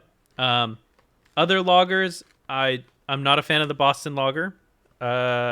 Could deal without. Okay. I actually don't mind that one. But the rest of the lagers that I personally have had outside of Mexican lagers kill it for me personally. All right, so should I talk about lagers? Up to you. Go, Jeff. Go. So this falls into the same conversation that we had in episode 1. There are two. Phantom Menace. Yes. Episode 1, the Phantom Menace, the Phantom tier list. If you will. There are two styles. There's two ways. I'm with Caitlin on this one. Yeah. There's more than two, but there's two very broad umbrellas you could classify beers under: ales and lagers, right? Exactly. So based on the way you're brewing them. Yep. Lagers encompass much more than the lager style of beer, right? That's right. So, I see what you're saying. Yes, big brain mode. Galaxy braining here. Yeah, galaxy braining. Lagers are S tier because it encompasses a very wide variety of beer. I'm gonna galaxy brain this and say S. All right. So, okay. 1S. We have where did that go? So 1S. I said C. Chesh said D. I can move mine to a B because Jeff's bang on that, like a standard lager, and mind you, we're calling things like a Foster's and that kind of thing technically classifies a lager, which is awful, but we can't bring that standard down based on that. I mean, we can, I'm thinking but things. The choice is not. I've had some exceptional coffee lagers, some exceptional dark lagers. That's usually my way of going about it. Would you classify something like a what do you call it?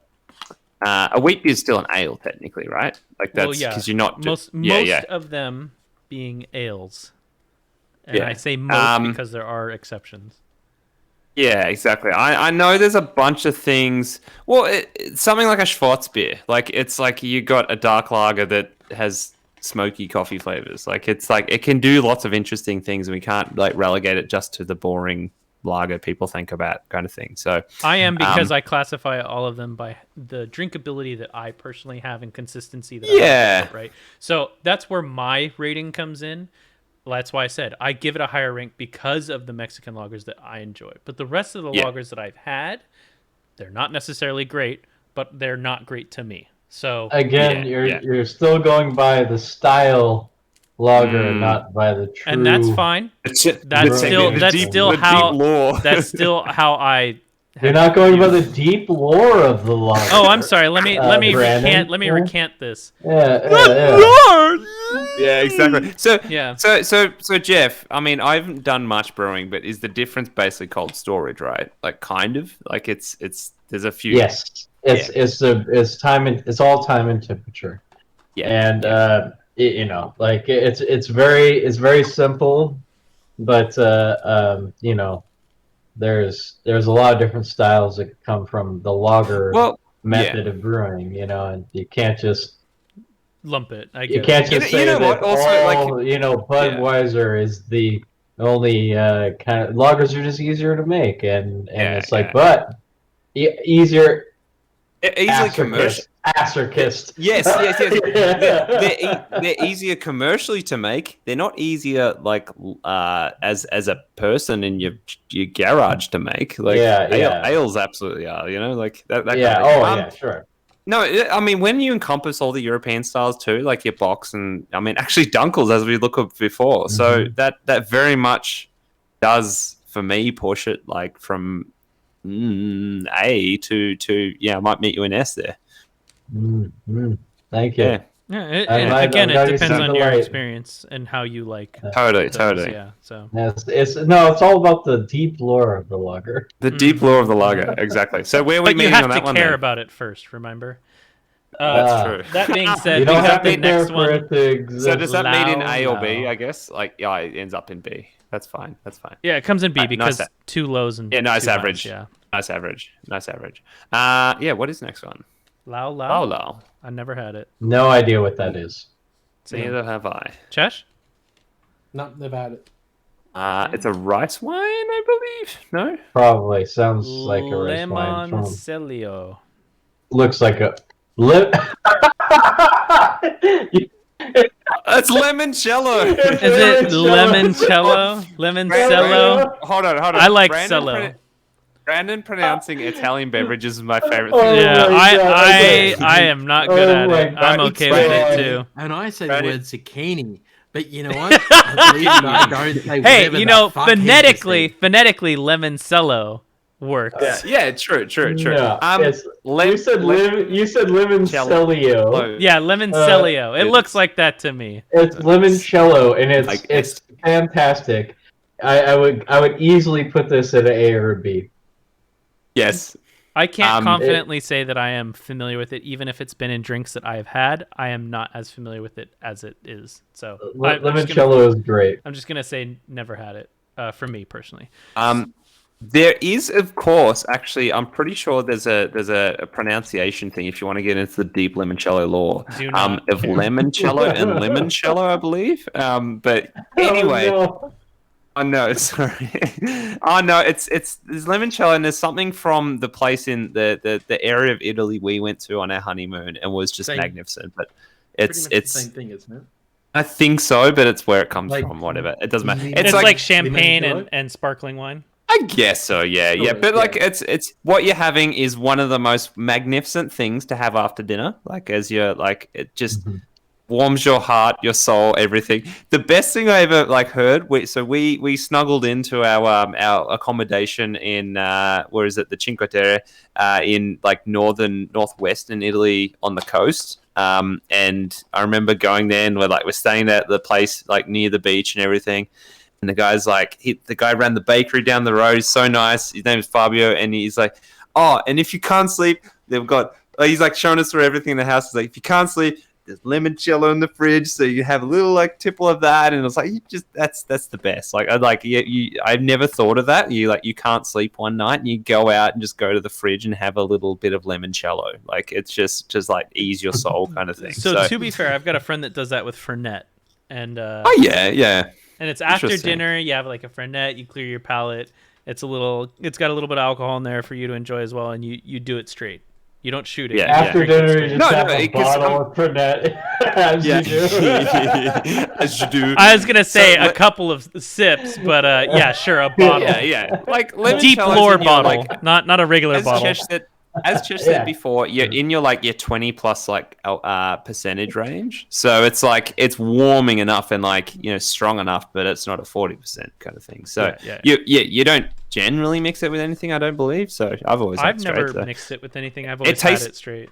Yeah, exactly. You have a little shot of it. It's lovely. But you have it's basically lemon sherbet. Like that's in liquid form. A friend of mine's made it literally from lemons, and I've heard of it's fairly easy to do as far as it to make something that's actually quite flavorful. So as far as I'm aware, it's going to be the same thing as limoncello as well. What's that?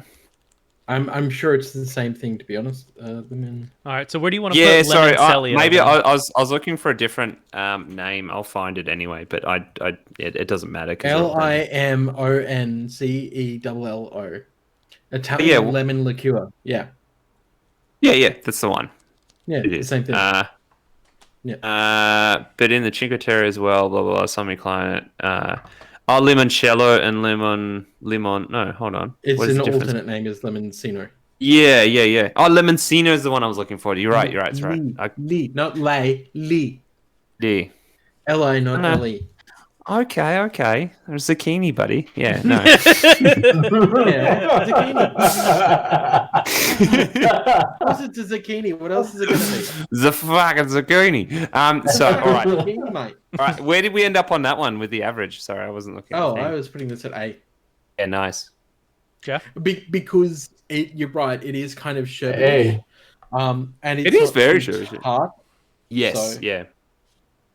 Because a lot of the problems I have with lemon liqueurs usually is because sometimes when people do lemon liqueurs, they do them too tart. Yeah.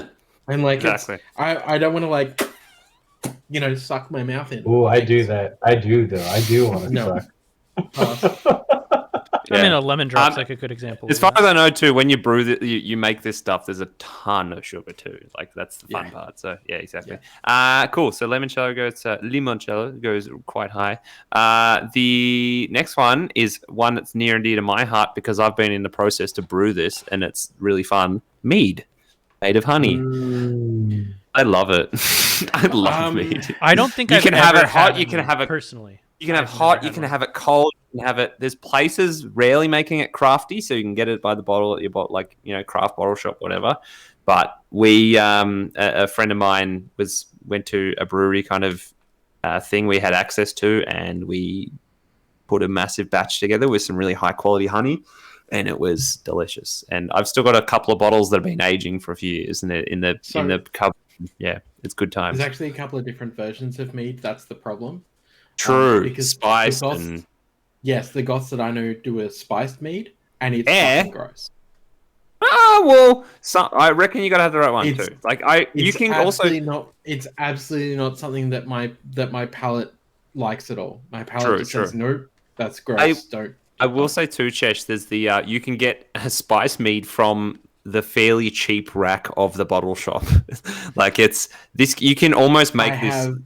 You can buy this as cheaply as you want, and it doesn't taste much different from homemade shitty spice. Then I think you're having the bad stuff, of course. But yeah, exactly. And that's the thing. Honey doesn't gel with everyone either, and neither with all the spicy stuff. The spice stuff going on as well. Specifically, that it's honey mead, or is it just blanket mead?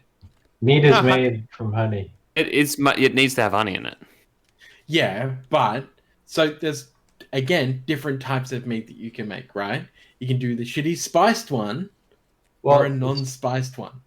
Oh yeah, no, totally. It's still made from honey. That's why I'm saying that regardless of if it's made by honey or not, this is just blanket mead. So I'm going to put this at a D. No, but the mead full stop. The foundation of mead is honey, and then then you add the spices and stuff. Yeah, that's fine. That's fine. Cool. Yeah, I love the alcoholic content ranges from 3.5 ABVs to 18%. So the one we made and we've got it currently sitting in wine bottles with corks in it, is around the 16% mark. It's a heavy drinker, it's a good one. But yeah, you can make this pretty heavy. It's great. But Good times. I put it in, with all that being said, I put it as an A tier. Jeff? A. Chash? Nice. D. He said D. I already said D. Okay, sorry, I missed that. I'm going to go B. You can. I like it. All right, cool. I've never had it, so it's between the three. Yeah, and because that both of averages you to are B. already higher. As Caitlin says in the chat, that's hot mead's amazing too. So you can put a little bit on the stove pot and like just warm it up a little bit, and it's quite lovely. Class. And you can put some star anise in the top. Oh, we're doing it. Like, it's fantastic. Anyway, next one. We're going to Mezcal. I will put Mezcal S tier. If you have, and I guess this goes back to what your consistency is with what you've had. If you've had good, truly Mexican mezcal, it is. I don't want to say like a fine wine because it's not, but drinking it by itself, as you would a whiskey, it is very good as long as you're doing it as such, right? And it goes. I was going to say that, and that's the way I treat tequila too. The main thing is you want to pair it with certain fruits and nuts with it when you drink it, like a wine, which is where it kind of has this weird, like, interesting kind of place on the list for me, is because that is how I was introduced to it, by doing such, which is pairings and drinking it as such with that kind of environment. So that's why I put it, for me, as like an S tier, is because when you have it properly the way that it, I guess, is supposed to be, I don't know, in the way that I've had it, that is how I treated it, and moving forward, that's how I've always treated it, and I call it S tier in my personal. Brandon, you'd be able to comment here on the exact thing, and I believe I've had a little bit of mezcal before, but it's anything agave I'm into. It's fantastic. But there's pretty much the first thing you search is like you see people talking about is like mezcal versus tequila, and then what's the difference kind of there. But I'm going to, based on those things being said, I'll chuck it in A tier, but I don't know if you want to comment on exactly what you know of being the kind of key difference at all, or. No, I mean, it's just made differently. There's really not a whole lot to it. I mean, but they're similar in a way, Like, I think it, again, depends on how you choose to drink it. There's people who shoot expensive whiskey. Am I going to take away the fact that they enjoy that experience? No. Do they enjoy it? Yeah. Sure. I'm not going to take that away from them. But that doesn't mean... That's what I feel, But that's what I mean. Tequila's got that, like, reputation. You shot it. Yeah, it's like, absolutely. Why? Like, a good 7-year you don't necessarily need to. That is, like... very well kept. Like there's a brand called Suerte. They make a 9-year añejo that is really good. Very expensive, but it is very good. One of my favorite tequilas I've ever had. But they're not all like that, right? So again, take them as you will, but that's how I would love to enjoy them. Nice. Chesh and Jeff, anything on mezcal? Mezcal. Had a couple okay mezcal cocktails. D. I'm sorry someone put it in a cocktail for you. Yeah, it's a good point. Good point. And I've had mezcal shots, and it's just kind of like, oh, this is like tequila, but not that great. I'm sorry someone gave it to you in a shot. I love it. What does that average out to, Brandon?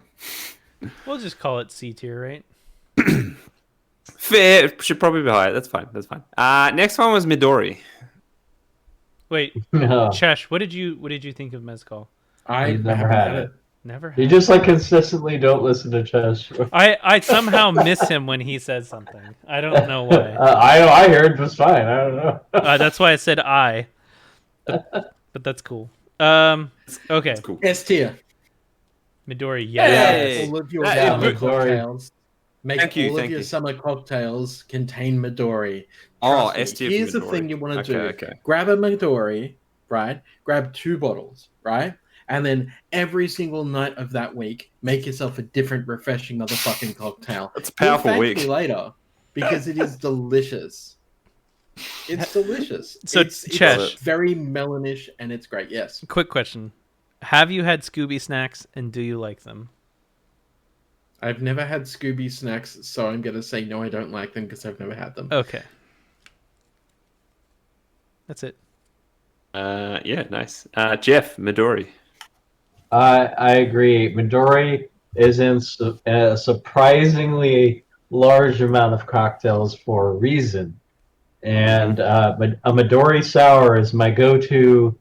I would say it's my go-to cocktail. It's my go-to drink if I'm going to wind down for the night or just starting up. It's a perfect closer and a perfect opener. It's a 2-ingredient drink. But not only that, I love melon. I love the taste of melon, and then if you can make a fucking alcoholic melon beverage, I am 1,000% on board. Mm-hmm. And every time I order a Midori Sour, and they always put a fucking cherry in it for some reason, people look at me and be like, "What is that?" And I'm like, "You've never had a Midori Sour?" And then they drink it. They're like, "This is delicious." I'm like, "Yes, it is." Yeah, but it's mine. Yeah, but it's my Midori I ordered Sour. it because I know it's great. Exactly. Yeah, it's fucking great. Yeah. Scooby snacks? There's a carob snack that's a Scooby snack? I'm so confused. It's a drink. It's a drink. It has Midori. Right. Don't worry about it. No, I haven't. All right, I'm gonna take a leak. I'll be right back. No worries. I'll go. I'll meet you in A for Midori. I mean, I love what Jeff said actually. It's gonna go S tier because there's 3 S's and 1 A. I like it. Midori sits in a S then. No, sweet. Do we wait for Jeff to come back for Moonshine? We can. I can tell you right now, I fucking love Moonshine, and I drink 98% on stream. Ooh, yeah. And I love hards. I want to rip the paint off the inside of my intestine. So I'm going to put actual Moonshine at S. Not the brand Moonshine, which is only 40%. The actual Moonshine, which I have had from friends who actually make their own, who give it to me as well. And I think that's closer to like 80% opposed to 90. Yep. So I do like insanely heavy alcohols. So I do know the difference between the two, but I do appreciate and love Moonshine. Yeah. I've like you say, the one we've had exposure to here has been just like the brand stuff, which can be high-ish alcohol. Oh, not even that. Actually, no, I don't even think it's that high in alcohol. At best. Yeah, it's like, well, that's not what Moonshine is. It's like flavored stuff. Like, right. Yeah, that's why there's a difference between the ones called Moonshine and the ones that are branded Moonshine. That's right. Yeah. Name. So by that thing, it's I don't know if I've ever had I don't think I've ever had the chance to have some real moonshine, you know, like I don't know if it's anyone doing it around here kind of thing. So yeah, I don't know. I don't know. I almost want to just take your word for it and then say that's I usually like to do things in extremes and just go, well, yeah, what does that taste like? The highest kind of intense thing of that scale. Well, the nice thing about what we're doing is if you haven't had it, you haven't had it. So exactly. So I can chuck it in there and it doesn't change the scale. So yeah. Exactly. Nice. Well, I'll put in haven't had it because I know I'm not talking about the same one on the same scale. I'm talking about one that is a brand and it's a different thing. A bit like kombucha being the one you buy from the store or whatever. Versus, Jeff, we are talking about moonshines, and I wanted to clarify actual moonshine, not the brand moonshine that is only 40%. No shit. Yes. Well, I had to clarify. We've never been talking about brands of alcohol, so why would I assume that we're talking about a brand of alcohol for now? Other people that listen? Christ. Holy exactly. shit. It's not just no. Oh, my bad. All right. So what are we feeling, Jeff? I'm A tier with it. So goodness. Moonshine. Sorry, S tier. I'm S tier. Moonshine.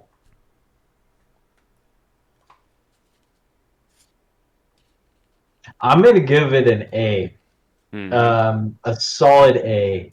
I like because the utility and the ingenuity and it is flawlessly mixable. you can put moonshine and with your breakfast cereal. You can like legitimately. Yeah. Really could. You can sneak that bad boy in anything, which makes it dangerous. Sneak it. If you've ever watched our stream, I just it's not technically moonshine because it's a green, but I do drink 98% and I just dump it into a Red Bull and I absolutely love it. Love it. And your insides hate you. Oh God, no! My insides don't give a shit because I've been drinking it for so long. They've been calloused by years of use. Yeah, and this is amazing. To be fair, I breathe fire with it, and that's the reason why I drink more of it throughout the years and stuff like that. Is I actually breathe fire with hard 98% alcohol. Oh, nice. That's sweet. Chesh, anything on moonshine? I mean, what can I add being Australian? Yeah, exactly. Like. All right, so that's an A tier then, or S? Where does that average out to? We just put it at A. Yeah, I'm cool with that. Next one was Nocino. Is it Nocino? I believe so. An Italian walnut liqueur, it looks like. Oh, sounds amazing. I'm trying really hard to. I feel like I might have, but I can't. I'm gonna have to put in. I hate walnuts. Fucking hate them. Never had. I reckon this one. I reckon I would really enjoy this one. Anyway, so have it in. Haven't had. Uzo, where is it? Oh, wait a minute. No, never mind. I never had it. Really? It's dry anise flavored aperitif in Greece and Cyprus. Hold on. This goes in a lot of cocktails, doesn't it, Chesh? Walnut? I've never had it. What are you talking about? No. The Uzo. Oh, Uzo, yeah. Oh, wait, Uzo. Yes. I've had Uzo. I moved on really quickly. Uzo. So Nocino no one's had, but Uzo. No, yeah. Uzo. Yes, I've had Uzo, and Uzo's a B. I think so. Like B. It's a role player. It's a really important role player. It's the player that goes out, plays really good defense, and hits a couple of threes. Basketball. Uzo is kind of like the Greek Sucho, or a Sucho. What am I talking about? So there's soju and there's sochu. It's like the Greek sochu. It's a neutrally flavored. It's got a taste, but is it anise a little bit? A little bit of anise. It's a dry anise flavored aperitif. Yeah. So It was B tier. I would drink it. I reckon it's like the absolute beacon of a B, like you say. Like it if just I had to represents take a shot of it, and it is like a drink that's made to be shot, and I love it. It's purpose built. Like if you were to like put a shot of Uzo and a shot of gin in front of me, Uzo all day, every day. Yeah. So Fitz, I just saw Fitz like commented in. I wonder if he was talking about the. I don't know if he's talking about Uzo or going back to moonshine, but he's like, the shit I've had around here is fucking brutal, and I'll damn near make you go blind. So I assume Fitz, you're talking about the moonshine. Oh yeah, probably. Please. Fitz is in Canada too. It's like I wonder if there's any cool shit going on up there. But yeah. Anyway. So moving to Brandon. Actually, like, have you chimed in on Uzo? I think I've had it. I just don't remember. When I went to Japan, I had a lot of things, and I don't know the origin or makeup of Uzo. And I just got done talking about that, but whatever. Again. I don't know well enough to say whether I've had it. Jeff I was like, it's Greek. I don't know the origin of it. I've never heard of it. Again, I don't know enough to say that I have or haven't. Maybe I have. So it's a Greek beverage that I really enjoy. I have no idea the origin of this drink. I never said that I enjoyed it, so you can go fucking suck a fuck. I don't care. Either way, I'm staying to what I said, which is I don't know anything about it. I can't say if I've had it or not. It's probably been in the some cocktails. Anyway, I'm on B. Where are you at? Where are you at? I'm on a solid C. Yep, nice. Number one, I like that. Aniseed is not my favorite thing in the entire world. If you put licorice in front of me, I will not fucking eat it. I'm the type of person who used to get the licorice squares and take them apart for the lighter licorice in the middle. Wait, hold on. It's not licorice. Wait. I'm gonna call you out here, right? For once. Taste. Hey. Hang on, Jeff. I'm calling you out because isn't Jägermeister anise flavored? You can call me out in a second. They are different flavors. They are absolutely different flavors. If you think they're the same, then you need to check your palate. No. But doesn't Jägermeister is a heavy anise flavor? Well, Jägermeister ingredients. I'm just looking this up as I go. Ingredients include 56 herbs, fruits, roots, spices, including citrus peel, licorice, anise, blah blah blah blah blah blah blah blah. So it's there, but I guess it's different. But that may not be a predominant flavor. No, exactly. I don't know. It's kind of. Whereas Ouzo definitely has a very strong smell, and it is not subtle on the anise flavor. I'm going to tell you that right. Yeah, mate. Yeah. Like Jeff's saying, I thought it was more along the lines of neutral, but like it does. I mean, the anise is like 100% present. It's light, but that is the flavor. With Jaeger, it has a much stronger anise flavor, in my opinion. But that's just my opinion. I think you're absolutely reversed, to be honest. Absolutely. Agree to disagree. I think. Who dislikes licorice, and who really dislikes the anise taste of licorice? Like, it may as well just be licking someone's butt for all I care. I do enjoy licking people's butts, so that's. I've never liked Ouzo. I've never liked Ouzo. I will eat nasty too. So, Chess, what you're saying is you're happy Sambuca's not on this list, right? Correct. I really hate Sambuca. Oh, yeah. I love it. I love the idea of it. It just turns me into a corpse. That's it. Anyway. All right, cool. Agree to disagree on that, please. And make your peace, you two. Because... Yeah, I made my peace. Anise is fun. And, like, you should... Yeah. All right. Cool. All right, next one was palm wine. Interesting. Is this like we're talking kind of generally? Like, wait, is it just plum wine? It just says plum wine. No, palm wine. Sorry. Palm. Oh, okay. Never mind. Oh, palm. I've never had palm wine. No, let's see if anything. Yeah, I don't think so. No, not really. I was going to say, I went up to far north Queensland, like beyond Cairns, and we had a bunch of fruit wines because they can't do traditional grape wines there for various environment reasons and climate reasons. So I won't get into right now. But they did a bunch of awesome things with trying to think what they had. Basically just lots of tropical fruits, and they make wines out of them kind of thing. So I imagine the same kind of thing, probably delicious if done well. So I don't know, but at the same time, maybe I can't. I'm going to have to classify that as probably haven't had. So let's just move on. Palm wine, Pilsner. Okay. Interesting. Jeff. Lagers, Pilsners.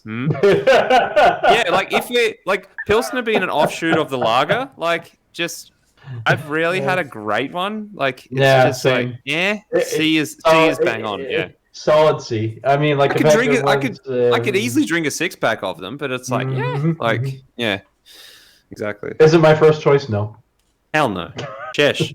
Brandon, Pilsners. B. I mean, I think I've already stated I don't like lagers, so. All right, there you go. All right, cool. That's a D? A D or a C? I'm asking Chesh. I don't like them. It's. Then what's your letter rating then? D? F. Oh, whoa. Okay. Yeah, sure. I don't like lagers. That's fine. We're asking you, so all you gotta do is just tell us. Yeah, like we don't have to come. Like you're asking for us to come up with a letter rating for you. Like, just please spell it out for us because. Why are we talking about lagers again? No, but I didn't make the tier list, buddy. Like, it's just they appear on the thing. We got to comment on them as they come up. So yeah, exactly. All right, cool. What does that result in? That's like it's just a C, D. Yeah. E, easy. Next one was, where is it? Palinka? Never I don't know had if it. that A has the A have a different accent on it. I don't know how to spell it. I never had it. Have not either, but it is for fun educational reasons a traditional fruit spirit or fruit brandy. Oh, I'd be into this. Oh, interesting. With origins in Hungary and under several names. Blah blah blah blah. Awesome, sounds fun. As Kate loses her proverbial shit in the background at RuPaul's Drag Race, please quiet down, Kate. Good times. Which, mind you, RuPaul's Drag Race Australia Down Under, because they stole our name, being Down Under, starts today. So that's a fun one. By the way, I watched the first 6 seasons of RuPaul. First 4 seasons of RuPaul's Drag Race. Absolutely love the show. Hilarious as shit. I recommend people watch it, despite what they think it is on the outside. It is. Hilarious. It's totally not what you think it is. Exactly. Yeah. It's incredible. I love Ace cider and the guava one. The guava I'm drinking it right now is fucking delicious. Also, I've got a very much too spicy for the stream take on RuPaul's Drag Race. Okay. I will take it off the air. Just to clarify, it is a very left-leaning stance, so I'm not a bigot. Yeah, exactly. I get it. It's not a fan, and I'll tell you why after the show. And that's, you don't that's have fine. to I think everyone's entitled. So I was going to say, when we had Erin Campbell on the podcast, we were talking about, and I said we're just like Kate had started watching it that week, and Erin was like, it's not perfect. There's some toxic communities around it in a weird way, like fandoms, which I had no idea about. Anyway, that's a whole thing. I'll distinctly define my opinion on RuPaul's Drag Race. Yeah. Generally, she said you can boil it down to an easy watch and all that stuff, and generally good vibes and that kind of thing. Just don't take it too seriously. Meaning well, exactly. Anyway, so. We'll get there. No stress. Sorry, sidecar there. Where were we? We went to Blinker. Shrek is .life link that I'm not going to open that, and I think risky click of the day. Yeah, I think I'm going to ban you. Because that's probably porn or something. Nefarious. I don't know. It says Shrek is life. Shrek is life / JWG. I don't know. I will tell you in a second. Just give me a second. Well, look at this guy. All right, you give your computer some kind of degenerative disease, and I will. Don't go lightly into that. What's the poem? That the one off Interstellar, into that Dark Knight or whatever. Oh, it doesn't even resolve, so you're fine. Yeah, you're fine. All right, so ban that user, please. Mm-hmm. They don't belong. So next one, Poitin. Is that it? I'm doing a bad job of that. I think it's in the same. I don't know. Fuck off. We don't do that shit. Sorry, I wasn't talking about the liquor.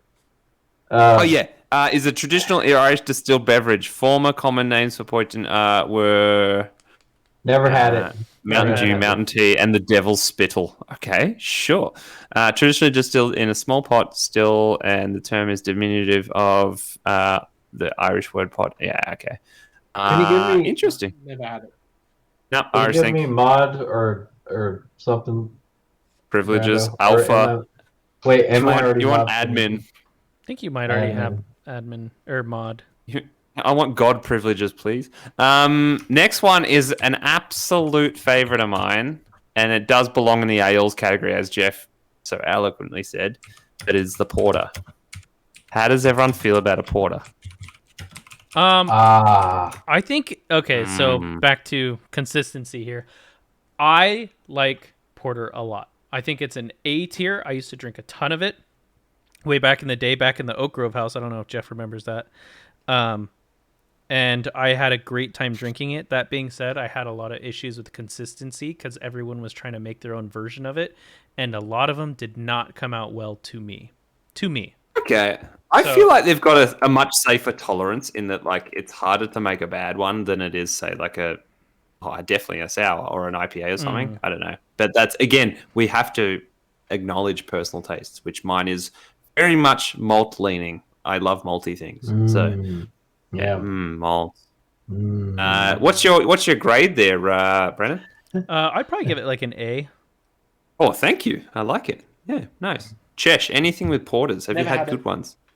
Oh. Okay, all right. That's an awesome opportunity then for me to introduce you to some fantastic ones I think you'll love. I think I can find your tastes in them too. The Jeff. What are you thinking, the Jeff? Porters, S. I've had some just Exceptional ones. banging porters and yeah, generally good style.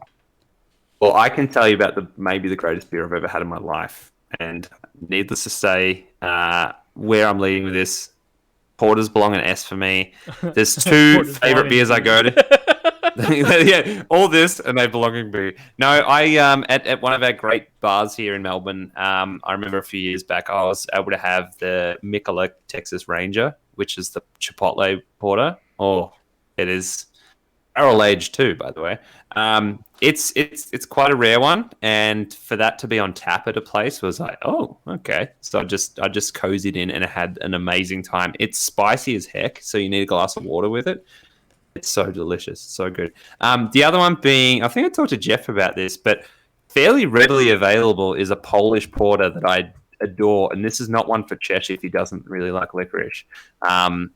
It's the Żywiec porter, and it's about 9%, I think it is. And it's fairly, like I say, readily available. Yep, you're right back. Yeah, go right. Żywiec being like a fairly commercial brewery in Poland, and I believe it's Poland. Anyway, correct me if I'm wrong. But you can find this 6-packs of it, and these things are sledgehammers. Like it's a bottle of this. Yeah, hey, you can almost have this as like an after dinner dessert beer. Like it's fantastic. It's got a little bit of licorice to it. The alcohol backbone is just like it's got biceps. It's fantastic. It's like my favorite porter. It's fantastic. It's because it's also readily available. I also like practicality on how much you can, not drink heaps of it, but like readily available type thing. So, man, porter's S tier. They are so good. Anyway, yeah. I think I said about too the one I had a couple of weeks back that there's a brewery here that does a magical Christmas unicorn. I think they classify it as a porter, but it's basically a dark beer that tastes like Easter eggs, and it's just oh yeah. So porters and chocolate go hand in hand, and it's just that got magical. It was very very good, as the label would imply. It's got rainbows and unicorns on it. So yeah, good times. Next one was I don't know how to pronounce it. Prosecco. Prosecco. Prosecco. Oh, yeah, I have never had it. So like Italian sparkling wine. I mean, essentially. It's great. A. That's it. It's like this is for reference champagne chat. Last episode. Same things apply completely, Jeff. I'm with you there, man. Like it's exactly that. This is a way to get a party started. You feel great. Prosecco is excellent. So it's lovely. And I think I believe goes into your Aperol Spritz as well. Don't quote me on that. I don't drink Aperol Spritzes, but I have had one or two. So where you want to put it on the tier list then? I think it's an A for me. Yeah. So an Aperol Spritz does have a Prosecco in it. Hey, I already said it. Cool. Chesh, Prosecco. This is a B for me. Nice. What did you put champagne as, Chesh? Oh, fucking F. Champagne is F, but Prosecco is B. Interesting. All right, cool. Yeah, we'll go A. Nice. I dig it. Rocky is the next one. Sorry, Brandon, I'm just kind of taking the lead on these. I just realized no, we've got you're a few fine. to get through. Yeah, no, I'm letting you guys set the pace because when I do it, I think I'm moving too fast. Oh no. I'll stop the timer when there's stories to be had. So, raki is an alcoholic drink made of twice distilled grapes and anise, the national drink of Turkey. Interesting. Also popular in other Balkan countries. National drink of Turkey. Have not had it. No. Yeah, I'm interested in it though. I'm interested in a lot of these, and this is partially a educational session as well, and I'm actually appreciating that part of it. So, making sure we do our due diligence and find out what things are if we haven't had them. So, of course, exactly. Or maybe have not had it and didn't know. Oh yeah, sometimes that's the case. Like, oh wait, I have had that. So, how's everyone feeling there? Meh. Never had it. No one's had it. So cool. Moving on. Red wine, S tier. For me. Fuck yeah. Oh. Yep, 100%. Yes. By what it represents as potential, I know you can have awful wine, of course, but like it's generally for what it means to me as a whole, red wine is an S tier. Red wine is yeah, give me a second. is truly this. golden. What's this? I have to unfuck this. Okay, there we go. What'd you do? I accidentally pressed the back button. Oh no. But it's fine. It's everything else is here. I just had to redo the never heard of it's and whatnot. Fair. Okay. Somewhere over the rainbows. Okay, sorry. I wasn't paying attention while I was doing that. So I said S tier. Jeff, sorry, go ahead. Red wine is one of the... I mean, if I were judging everything more succinctly and harshly, red wine is truly S tier. Like it is gold standard. Yes. I knew I could count on you, Jeff. Yeah, it is. It is. Red wine might be one of the pillars of civilization. One of the building blocks of mankind. That and red wine is right there alongside of ale. Just like wine and ales built man as a species. Yes, exactly. And I will have to say God tier, triple S. Yes, tier. triple S. There's one beyond S, and it's a $sign. Yeah. I'll put it in $sign tier too. Shesh has something to drop. Triple fucking fail F tier. Wow. It's red wine. Come on. Don't. All I can afford is red wine because everything else costs money, but red wine basically grows on trees. It's gross. Everything grows on trees. My Italians, when I cook, I won't drink the shit because it tastes like absolute grossness. No. Okay. You're almost putting a price kind of discrimination on it, going, it's just the cheap crap. It's like, wow, it's not about that. The red wine isn't red wine the most expensive beverage in the world? I don't care what any of you think. My decision is F. Oh no, of course, but like I still honestly believe you haven't had the one. I mean, like, just been to my mind. place. You can look at my wine rack, and I've got over easily $2,000 in wine in just like 16 bottles. I used to tend a bar. I know exactly how expensive red and white wine can be. Right? I don't care. It all tastes the same to me. It's okay. To you, exactly. I don't understand. And I check my palate. Mind you, I be giving a rank. I'm giving it an F because fair. No, I like that. I will preface. I'm very anti-pretension when it comes to wine too. Like it's one of the best things at an amazing winery here down the road in Bendigo. I was talking to the guy that literally just like he is the winemaker and he like runs the vineyard and he's just like it comes down to do you like it or not. I'm like exactly like and it was. He goes, I don't care if it's got cigar tin notes, that kind of stuff. Like, that's fine. But it's more that's fun as a pathway to go down of another level of appreciation if you want to take it that far. But, like, do you enjoy it? So that puts wine at a B tier, by the way. I can't. Of all the ones that average, that's fine. But wine at a B tier, I can't do it, dude. Well, you're going to have to talk to Chad. That's his decision.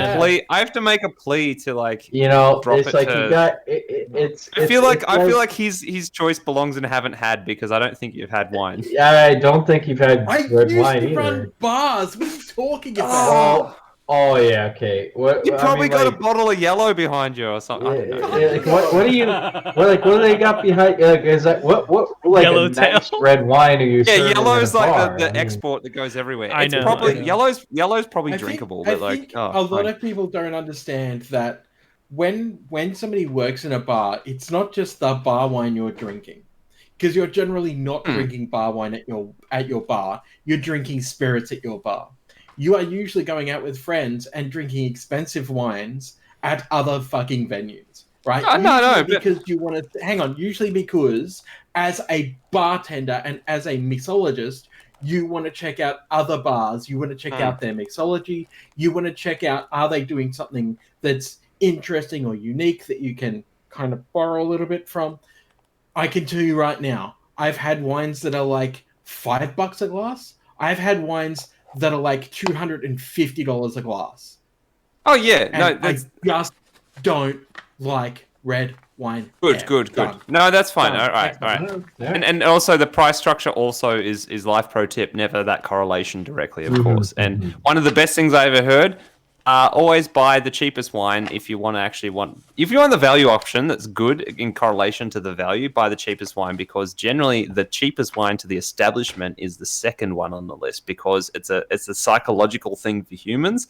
They don't want to be perceived as a cheapskate, so they get the second cheapest wine. And so to make the most revenue, an establishment can generally just chuck on the one that's actually the cheapest wine for them can be the second least expensive kind of thing. So a house wine in a lot of places actually usually fantastic. Like it's quite serviceable. So yeah, exactly. Big except the fact that it's a wine. So okay. Next one. Sad. Like thoughts and prayers. That's in B. Oh well. Rosé. I am not. I don't know. I don't know. It's C I was tier gonna say for me. No, I've been swayed. I think rosé can be excellent. So great. Yeah, rosé can be excellent. I'm gonna put an A. Jeff. Boring F. I'll put that in A as well. Okay. It's just the wine prejudice is just. No, it's running strong, and I'm a bit. I can't take it. All right, sake is S tier for me. S tier. Yes. Did you say F or S, Chesh? S or F? This is S for I would suck this shit down all day, every day, especially. So you said Saturday. F. I would fuck this shit down. Yeah, Brandon was about to boot you if you said F on sake. No, it's a wine though. It's a rice wine. It is a rice wine, so it's not a traditional wine. So fuck you. No, it is though. It is. It's its own traditional wine. It's really not. It's a completely different taste. I'm not going to get in this conversation. No, neither. I can't. Schnapps. We can't win this. I hate schnapps. F tier for me. How dare you? How schnapps fucking can dare be you, great. Brandon? Schnapps can be great. I could run down the fundamental difference between you and I by the fact that you hate schnapps. I could actually not give a fuck by the fact that I hate schnapps. Okay, well, that's not what the conversation was. Neither was yours, so I still don't care. God damn. How come every rebuttal that you have to like anything is like I don't care, but you clearly do? Yeah. It's very. I know, Jeff, and you have to attack everything that someone doesn't like, and it's just as old. So that being said, I just personally don't care for schnapps. I hate it. All right, so you're going to exercise your Chesh clause and lower the average ultimately, and that's fine. Chesh, what's your schnapps rating? It is going to happen like that. This is going to end up being B tier because it's an S for me. I said it last time, and I will continue to say it, that schnapps is one of my and can we say it properly? Schnapps. Thank you very much. Just because if everyone wants me to be a pretentious wanker, then I'll fucking zucchini be a pretentious wanker. Not drink wine. So schnapps is fantastic. It's highly mixable. You can actually do shots of it, which is basically intended to be drunk on its own, not to be mixed. Intended. But mixes very well with stuff. There's heaps of different flavors out there. I do suggest that people try out peppermint schnapps. Yeah. That's your favorite thing, isn't it, Chet? Try and mix it. Don't try and mix it with anything, please. Just drink it straight. Trust me. The flavor and as shots, because peppermint schnapps is almost like spiced rum, where you cannot just down a fucking cup of it. You will puke it straight back up. You have to shoot it. And look, your body will thank you because peppermint is actually... Wait, let me explain. Peppermint's actually very calming as well. Not to be one of those people who's like, natural remedies. No, But peppermint's peppermint actually does lower the mood for you and makes you a lot more calmer. So doing just like a single shot of this at the start of your night is actually pretty good because you'll start to feel a little bit more mellow and much less fucking manic. So I like it. Yeah. Yes, nice. So let me give you a recipe that I learned from one of our buddies who was in the Boy Scouts for a while, and this drink is aptly named the Dirty Boy Scout. Is it made in a shoe? No, it's shoeies. Fucking chewy, mate. It's a fucking chewy. It's a mug. So talking about like 1 cup of hot cocoa, a shot of peppermint schnapps, a shot of Kahlua, and 1.5 fingers of Bailey's, and you mix it all together, and it is. And of course, add whipped cream to your leisure, and it is 1 or 2 of those will just make the best campfire night you've ever had. I'll tell you what, Jeff. It's I'll a tell you warm what. hug and a drink. If you make that for me, I will drink it because I've never had schnapps that way. I've only ever been force-fed schnapps as like solid drinks, and the first one I ever had was peach, and it was not great. to me. Peach is not a good starter. And then I had apple, and that was really bad. And then I had peppermint, but it was only ever mixed with like cocoa drinks. And the problem is that that's all they put in it, and there is nothing else in it. So I've never had a good experience with schnapps, and that's why I say I fucking hate it. Is Rumpelminze is one of my favorite beverages. It is amazing. Like I said, if you're willing to make it, I will drink it because that has been my experience with schnapps. That's why I fucking hate it. Is because I can honestly say I have not had a great experience with schnapps, and I'm not about to say that it's end all. That's how it always is. I'm just saying like that was my experience in fuck schnapps. So that's fine. Jeff, what you were saying pretty much sounds like what we do at Christmas, basically. And cinnamon, garnish with cinnamon. I forgot the most important part. Oh yeah. I'm in 8th year, and I love butterscotch as my preferred schnapps method. Ooh, that is a good pull. Ooh. I could just do shots all night of butterscotch schnapps. It's lovely. It's just Jeff's drink sounded like a warm hug, and pretty much, which is a bit disturbing as the name, but like it's yeah. So here's probably why people are wondering how I got into schnapps in the first place. I started drinking schnapps from a pretty young age, from probably about 13 or 14, right? So I would hang out. Basically, I grew up on a coastline in Wollongbar, which is kind of more inland. But we would travel out to Brunswick Heads. Brunswick Heads, Mullumbimby, Pottsville. That's where our crews hung out. So we would go and sleep on the beach because that's like back then you could do it without feeling like somebody was going to rape you. Shit was a lot safer, 20 years ago than it is now. Let's be honest. Less so really, but we thought it was more safe. We would hang out on the beach all night, and we'd all be drinking on the beach. Hilarious because American movies, beach parties, whatever. Yeah. But then kind of like retool that for the Australian, where it gets kind of cold at night, but it's hot during the day because it's summer. We're on the beach, the waves are crashing, we're sitting there drinking schnapps. To Summer days, drifting away. No. Yeah. I absolutely tell you, it is an experience that I don't think a lot of people were going to have this day and age. But yeah, schnapps is just fucking brilliant.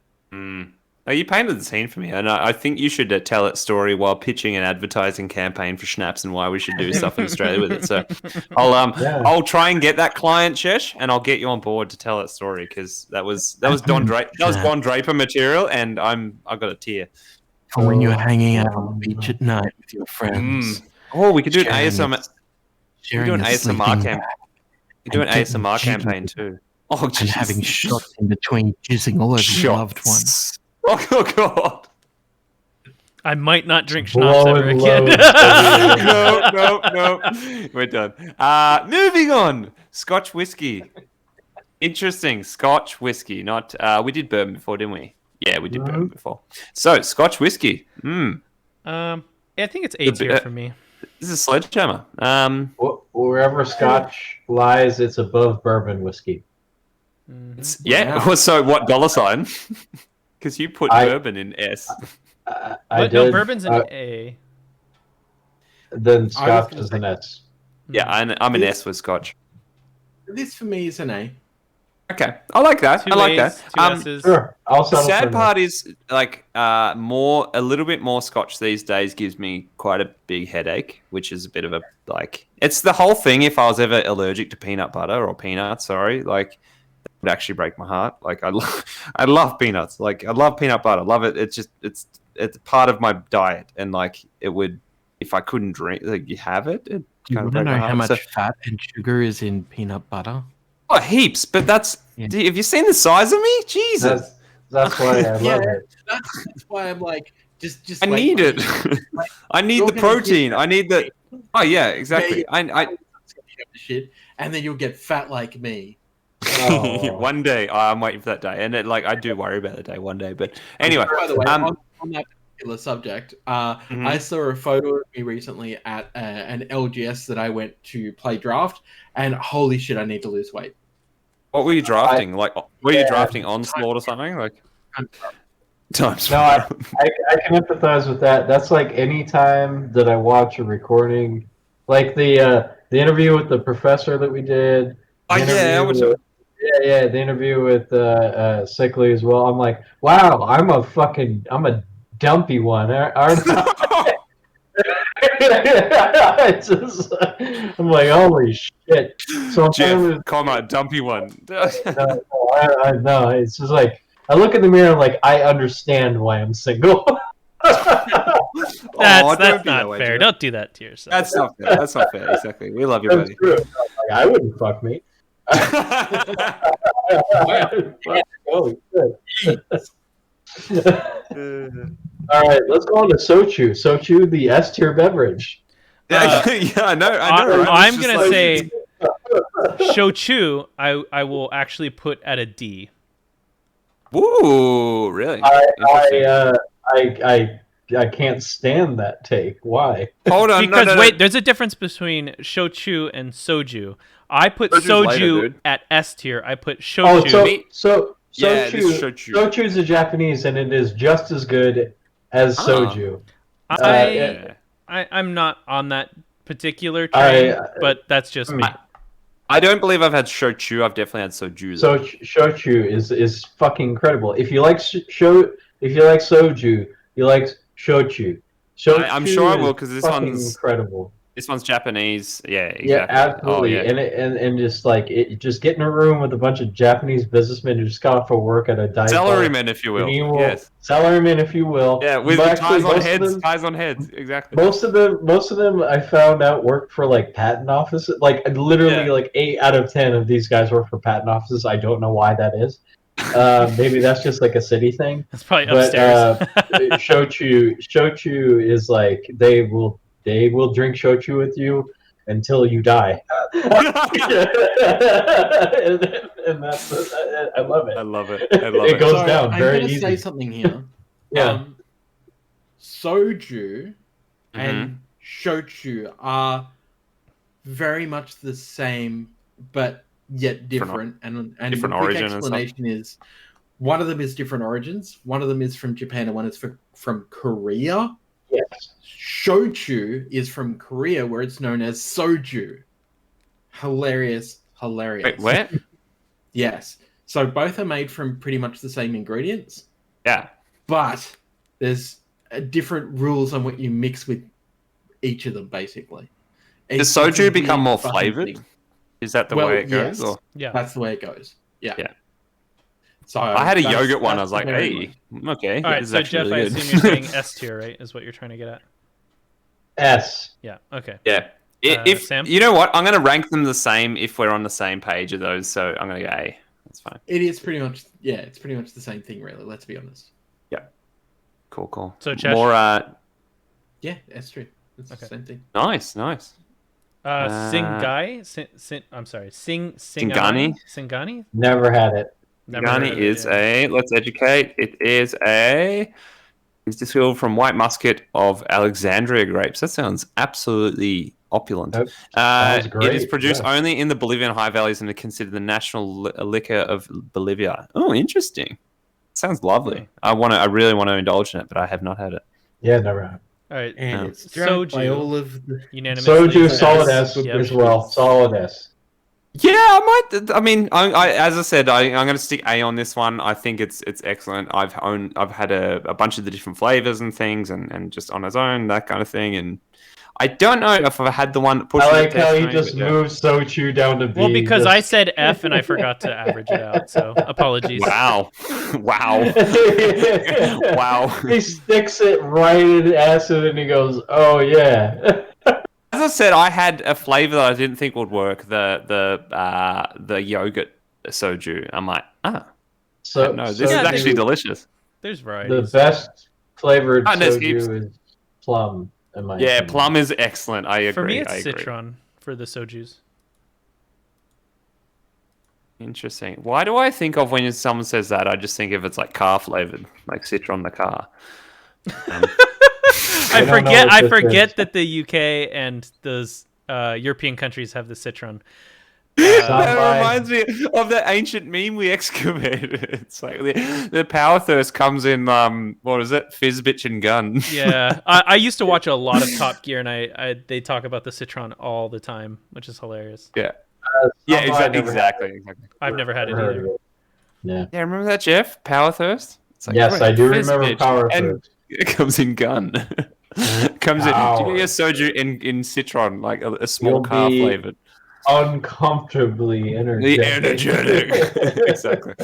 I love it. All right. So does that kind of just sits in the same spot then? Stout. Oh. Yeah, nice. No. It went Sombai. It was first. Anyone have that? No. No. Oh, fair. All right. Stout is S-tier. Oh, nice. So you put S tier for what did you put for porter? S. Oh, you did. Nice. All right. I'm just checking. The only way anything ends up in S is unanimous S, right? That's how averages work. I believe so, right? And so, but we've got a few of those, which is nice. Yeah. A stout is I want to put an A, but it's definitely an S. It's definitely you're allowed to though. Yeah. I want to put it. I want to put an A, but it's definitely an S because the only stouts that I don't like are aggressively barrel aged. But true. Yeah, true. I you know what I mean. Like when you taste the, I don't like the peaty whiskey. I know what you mean. And that's been a bit of a trend. I'm right there with years. you, Jeff. I'm right there with you. Yeah, they're trying to do that. But stouts, fucking solid.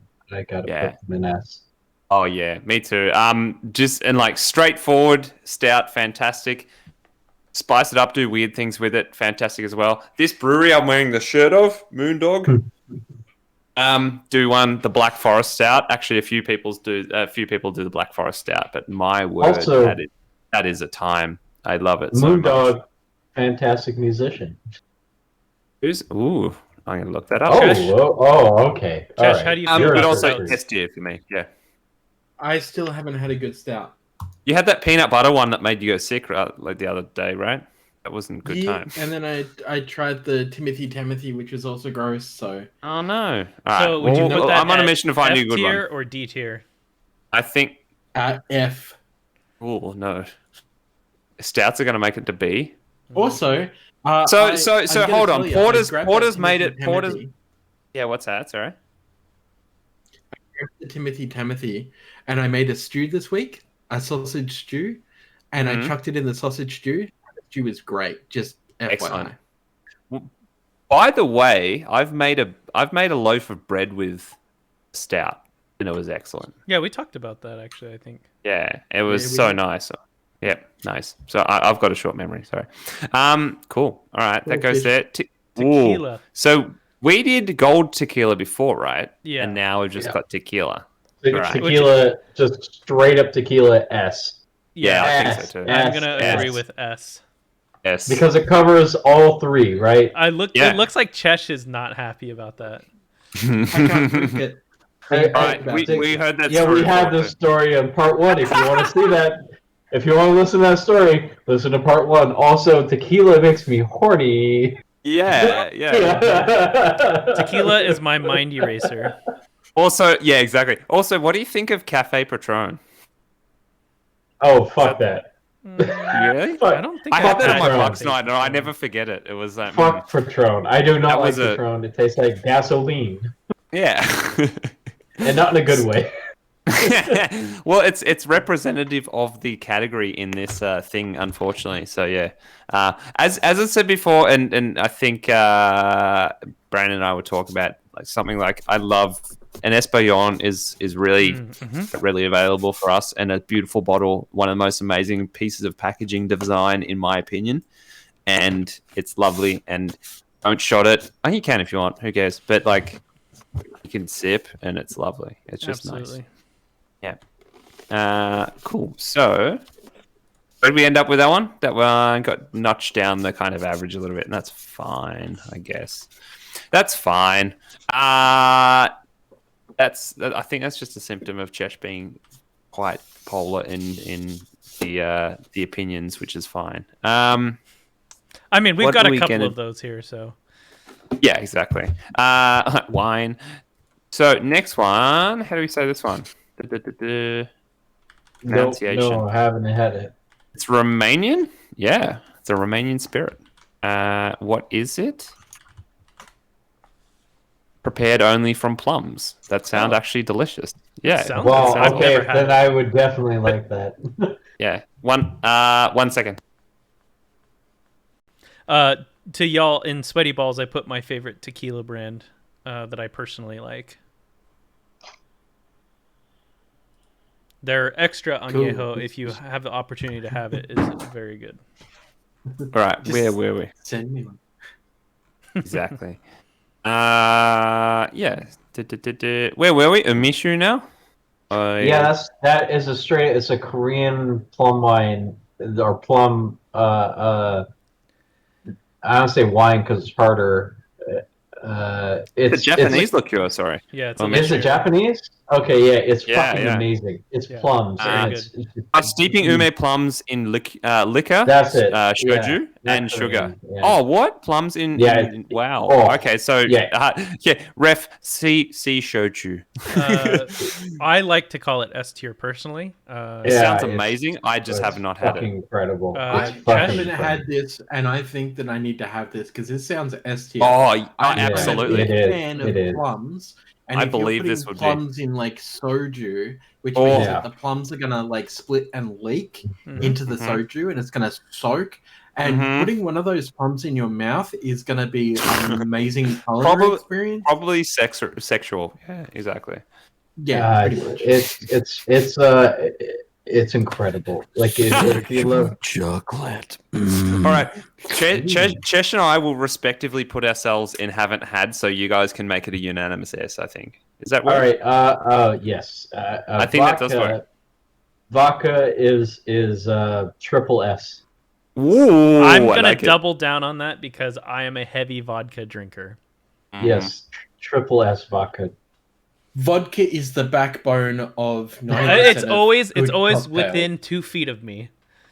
Yep. Vodka is something you can drink on its own if you want to spew. Something you can mix very easily. This is S tier for sure. I can say the only time I've ever gone wrong with a vodka was there's Stoli or Stolichna, as you everyone here probably already knows what Stolichna is. While you say that, I'm going to go get a little Goblin Game treat while we talk about vodka. I'll be back. It has to do with vodka.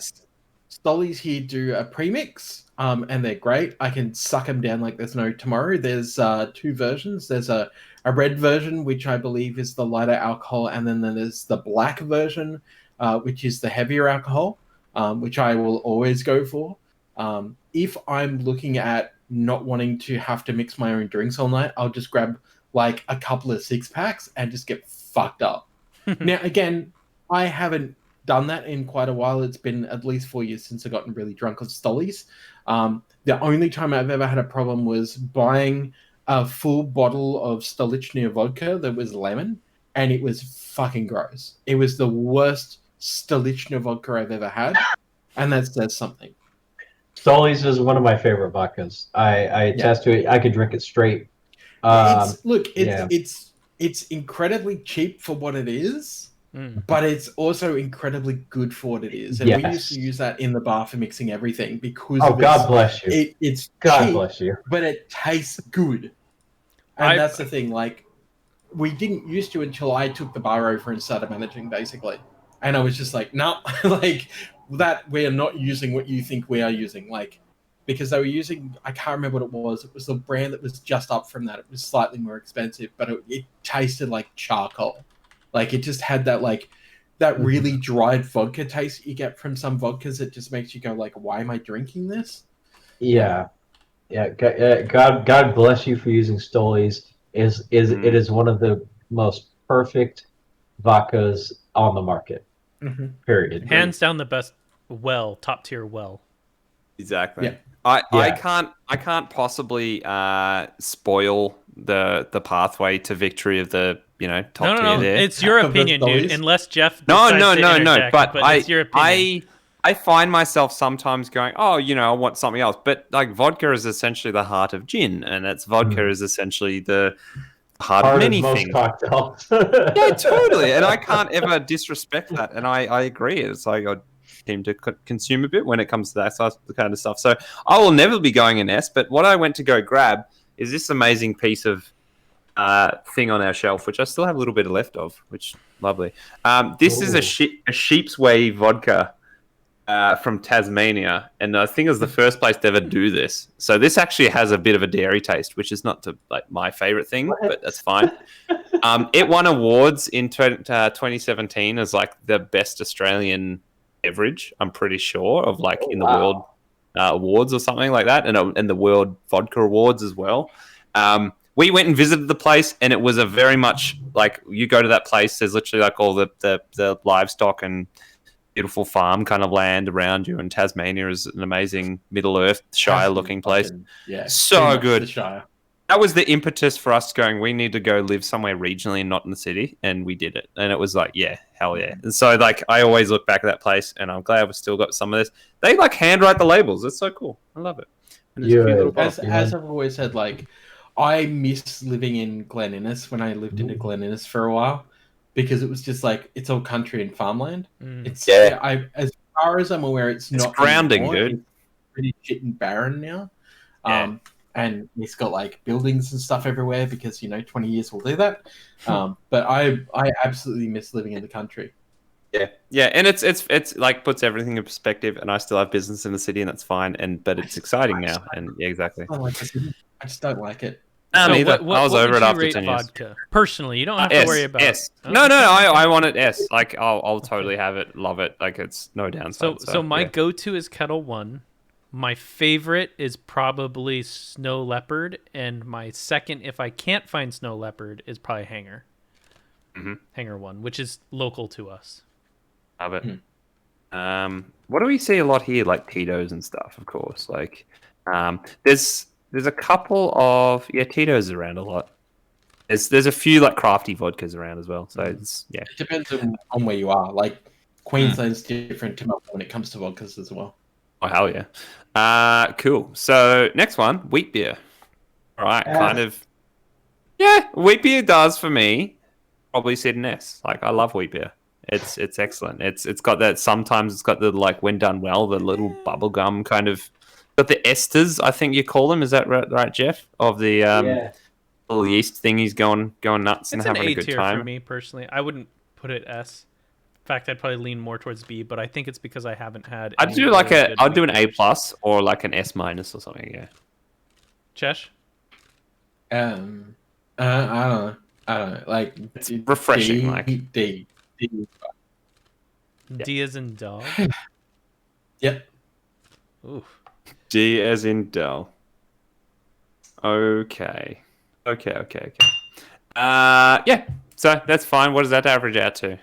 Something like a B, because you got an S, an A, a B, and a D. That seems right? I guess so. That's fine. Irish interesting. whiskey. I don't tend to have as much Irish whiskey as like your Scotch or anything. But like compared to Scotch, I feel like I don't have enough like basis to throw this on, but like probably an A. Like, I mean, I personally would say A because I've had a good amount of them that were pretty good. But there are ones out there that are just god awful. Obviously, I'm excluding most of the Irish whiskeys such as Jameson's and whatnot. Although Jameson is fun to drink, but that's not what I would include as an Irish whiskey per se. No, neither. It's technically not really. Yeah. So I'm gonna say A. Sam. Yeah, I said A. That's fine. Okay. Jeff. Oh, okay. Josh. A for the where is that asshole going? Oh yeah. I think. Did we get one? We didn't get one out of Jeff. A. I think Jeff. Jeff is gonna say A here. Right, we can bet on what Jeff's gonna say. I think it's A too. I'll put it wherever Scotch goes. Put it where what? I'll put wherever I put Scotch. I think it's the same. Okay, S then. Yeah. Oh no, you put Scotch in A then. Oh, I put Scotch in S. Never mind. Irish whiskey, I'm gonna put in an A. Sure. Exactly. Unanimous Just A. comparative. Nice. Yeah, I like it. White rum. White rum S. I think I can get on board with that. I could. I think. I'm thinking about it. So.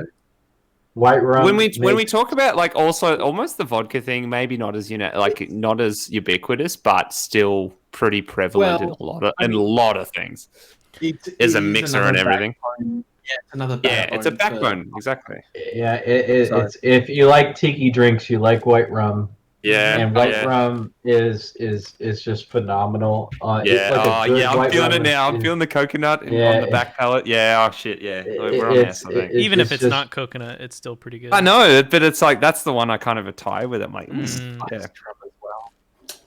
yeah. White wine. I very much dislike white wine. I would put it in C personally. Hold on. You dislike it, Brandon? Yes. All right, that's a fair dislike thing. Whereas Chesh just goes straight to like trash it for life and send it to the shadow realm if he mildly dislikes it.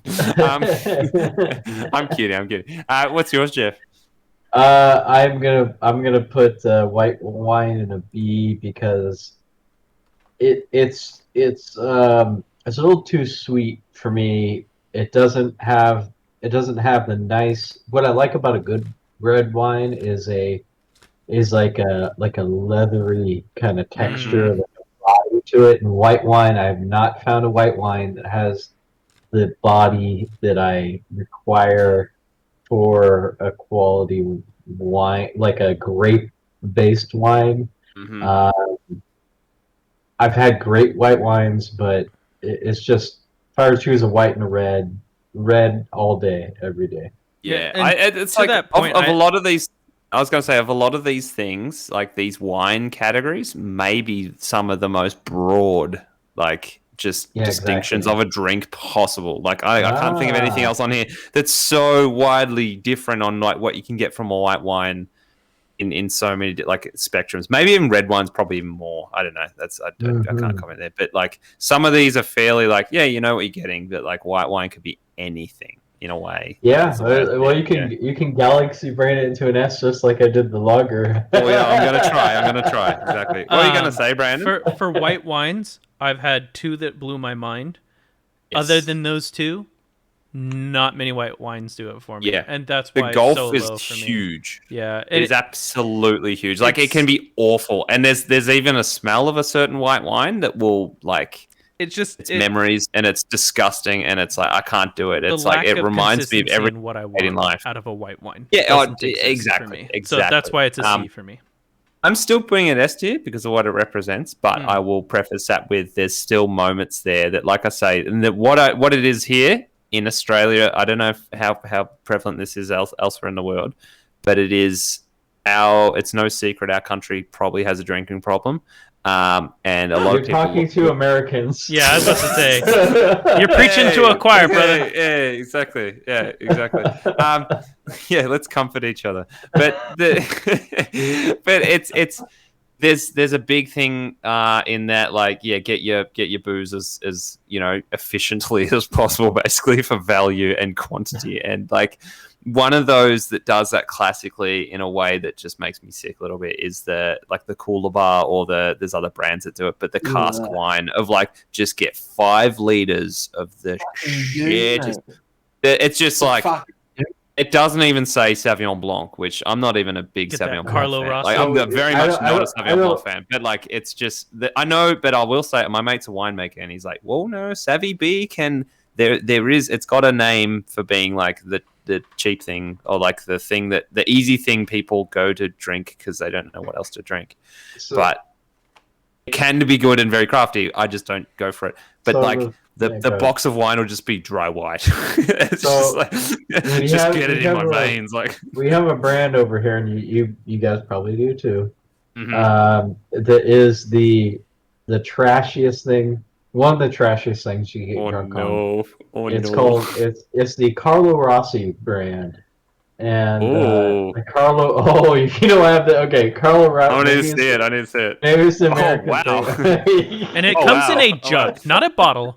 I was gonna say it's a jug. I just feel like I'm on the vineyard in Tuscany. It is dirt cheap, and it goes down easy, and it gets you just ready to make the worst decisions. Yes. I just say there's a Google image search of someone hugging the jug, and I was like, yes, that's what would happen. I think I've made a lot of really, really bad sexual decisions with that jug in my life. Yeah. Wow. I love it. The Carlo Rossi drug. It is a drug.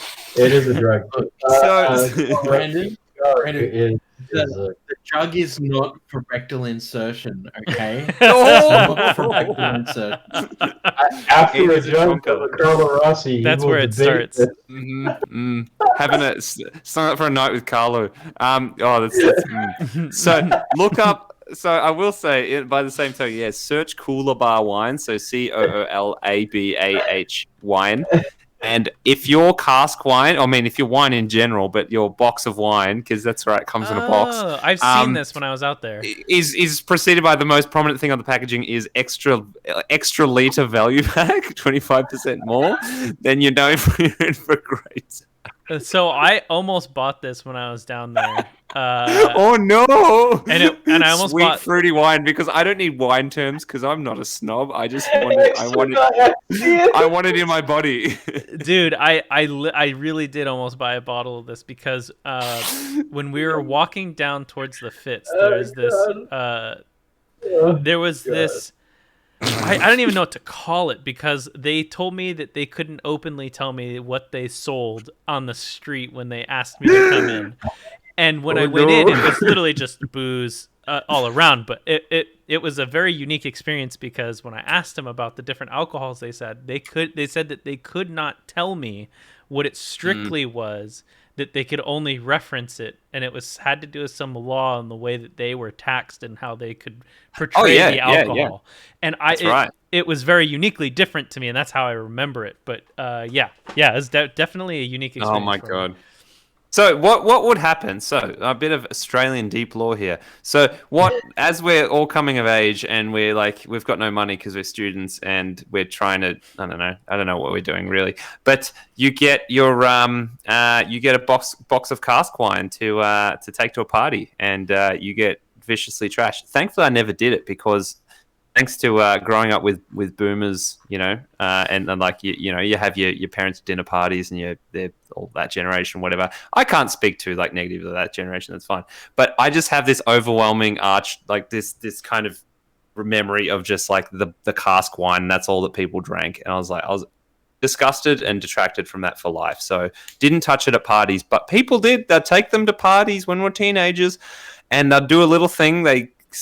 In the box is literally a foil bladder. That's the most disgusting way I could put it. I put a picture in there. I see. Oh,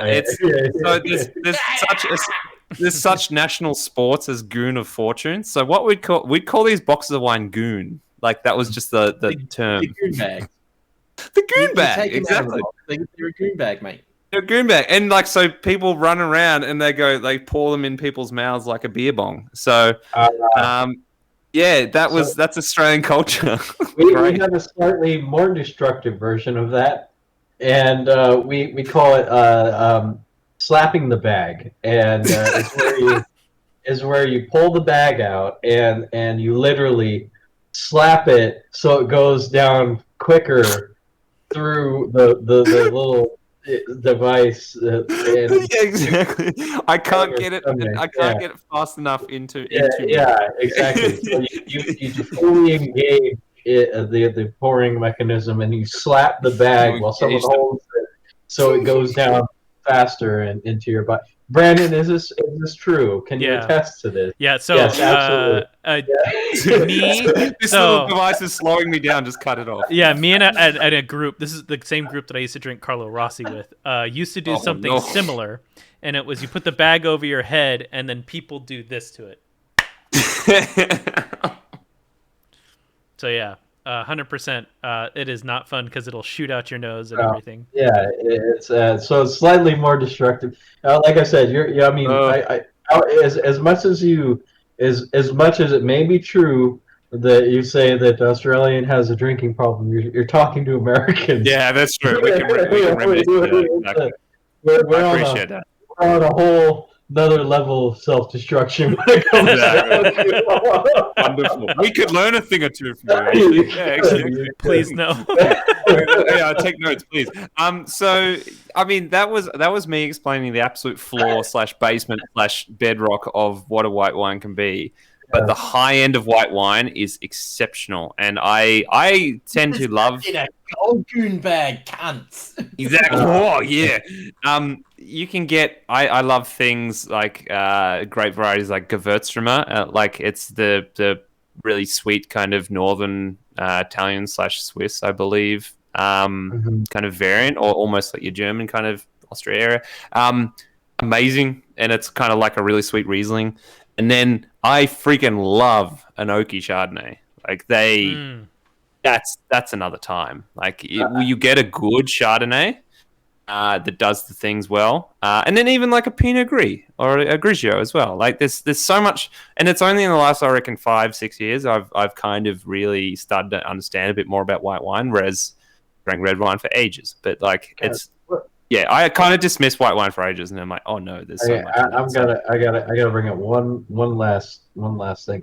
I'm not sure what they call this, party juice, or they call it. There's a few different names for it, like dumpster juice. No, it's, you know, like when you go to a party and everyone throws. Everyone throws their cans in the garbage bag. Bin juice. Was that? I just call it bin juice. It's got a distinct smell. From the bottom of the bin, you smell it. You're like, ooh, yeah. Yeah, and the that just gave me goosebumps. Cut the bottom of it and siphon that into their mouth. They drink the bottom of the party garbage bag. That is a thing that happens. People do that. I thought that was a joke. I've never done explicitly that, but we did something similar. I've seen with my own human eyes someone do that. The kind of thing is a little bit harmful for your health.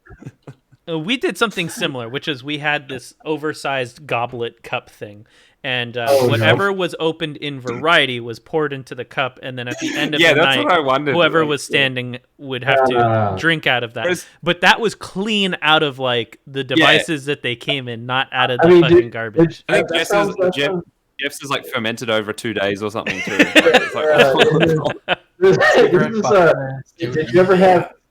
you ever Dale's Buddha juice? Oh, I've heard about it. I've never had it. So Buddha juice was a generational jungle juice. He made one party, it didn't get finished. So the next party, he kept adding to it. Oh no! And it went down like 4 or 5 generations of parties until it was gray from all the mixtures. I mean, it was delicious, but like we were just like maybe, this is giving us some kind of disease that but it was very tasty. The last time I had a party with Dale at your guys' old place, I was doing wizard staff. Oh no! And I blacked out that night. Know what wizard staff is? Yeah, do you guys know what wizard staff is? No. I was like, is that a game store? Go ahead, Jeff. You sound excited about this. So Wizard Staff is one of the best and worst drinking games of all time. It's whenever you finish a beer, you hold on to the empty can, and then you finish another beer, you tape that to your other empty can, and eventually you will have a staff. and then you can make it into a trident if you want. And then whoever has the most powerful wizard staff, the longest wizard staff at the end of the night, wins the game. And depending on who you play with, it is also counted in percentage. So if you're having IPAs mixed with like lagers and stuff like that, they count the percentage of each beer opposed to just how many. And then you fight with them if you have the duct tape to have. It is 100% a real thing, and you should try it. Well, maybe you shouldn't try it, but I mean, like, Google search is one with Foster's, and it makes me disgusted. But like, far out. Oh my god, Coors Light. Oh, not even natural trying. ice. Like, yeah, perhaps Blue Ribbon. Jeez. Oh my god. It is a brutal game to play. Like a helmet. It's a whole thing. High level wizards, and it's like, who's the wisest? Well, exactly. Really, everyone, because they're playing the game. Yeah. The game is also called Wisest Wizard. So. Oh man, any drinking games involving duct tape make me laugh a lot. And, well, there's Edward 40 Hands, which is the most common. I've just seen that actually. Edward 40 Hands. Yeah. 40s. Yeah. So that's the one I was going to say about wine hands is the same thing that my friend in New Zealand said that they did in college a lot. And you do wine hands where it's you got to tape your 2 bottles and you're not untaping till they're finished. Yeah. Good luck trying to 2 pee. bottles. Yeah, two bottles. 2 bottles of wine is pretty intense. Like, and I imagine you 240s gotta as well. Have 2 fingers available to like unzip and grab without pouring it out. So I'll throw another one in that. My friend, she was saying they played also the Hermit, which is you basically either drink a box of beer or something or a bottle of wine, but you go into it. Everyone distributes through usually the share house, and they find a dark cupboard or somewhere solitary, and they can't come out. It's just not a social drinking game at all. And so you have to finish before you come out. And so the Hermit, it sounds really, yeah, exactly. And sometimes people don't come back, and it's like, is that person okay? So they do the Hermit slash the wine hands as well, and so you're stuck in this cupboard with wine hands. Oh my god! I've just seen the Foster's wizard stuff. Toilet accidents. Yes, exactly. Because we're having too much fun. Another abusive game who plays icing, and you just hide a bottle. If they find it, they have to chug the whole thing. Oh, there's another one we used to play in my Oak Grove house, and that is lefties. You have to hold the beer in your non-dominant hand. So if you're right-handed, you hold it in your left. Anytime it leaves your left hand, if you shift it to your right, it's an instant slam. You have to drink it bottom up. And it was a social behavior experiment that we did to find out how, because we had a lot of people that rotate through, how many people will after the party continue to hold drinks with their left hand outside of our parties. And surprisingly, it was insanely successful. Oh shit! We just hit 3 hours with this cast. Okay, you know what? Exactly. I'm done. Okay. 3 hours. I'm done. White wine, S tier. I'm done. Yeah, we're not doing Goblin game this time. All right, I got you. S tier. Okay, Mr. Potato Head Spud Trooper. There you go. No, we'll just save it next week. But yeah, so what does that average out at, Brandon, for white wine after all that? I'd put it in A tier. I like it. Thank you. Awesome. I'm about to show you Goblin game trash. You ready? All right, do it. If it makes you feel any better, I always have the R2D2 and the Darth Vader. Seltzer. I've got the Darth Vader one there, Chesh, too. Yeah. What's the seltzer? Mike's hard. My Goblin Game, because this is not a Goblin Game extended version night part 2. It's a lens wipe. Hey, nice. I guess. Yeah. I guess. Snapshot into Jeff's exciting life. Yeah. I guess I should tell a quick story about this. But At one lens stage, wipes. every year somebody would buy me a Mr. Potato Head for no apparent reason. And so I guess I started collecting them. It's really weird. So I've got like I think 6 of these. Oh, I've got Stormtrooper too. Yeah, nice. But yeah, like I've got a Wolverine one up there, and I don't know what the other one is. But yeah, I've got a heap of these sitting up on top of my cabinet for no apparent reason. Didn't Mr. Potato Head become gender neutral recently? Oh too? God, I don't even want to. No, they just changed the name of the product line Potato Head. Oh, potato.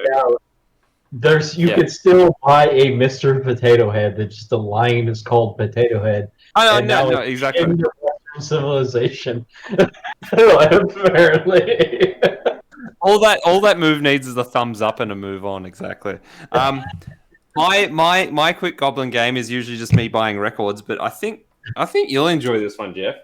This is a Bill Bruford album with a really nice obi. You know what an obi is? The little sleeve. Oh yeah. The Japanese thing. Yes. Oh, look at it! It's gorgeous. It's a big gradient one. But Bill Bruford is a drummer who has had things to do with King Crimson. Yes. Genesis, pretty much anyone who's anyone in prog rock, and Bruford's solo albums are awesome. Check them out. And I found that Japanese pressing and everything for like $20, and it's just fantastic. And it's a ripping album. It's really, really good. So, yeah. Oh fuck! I guess I'll share an album too.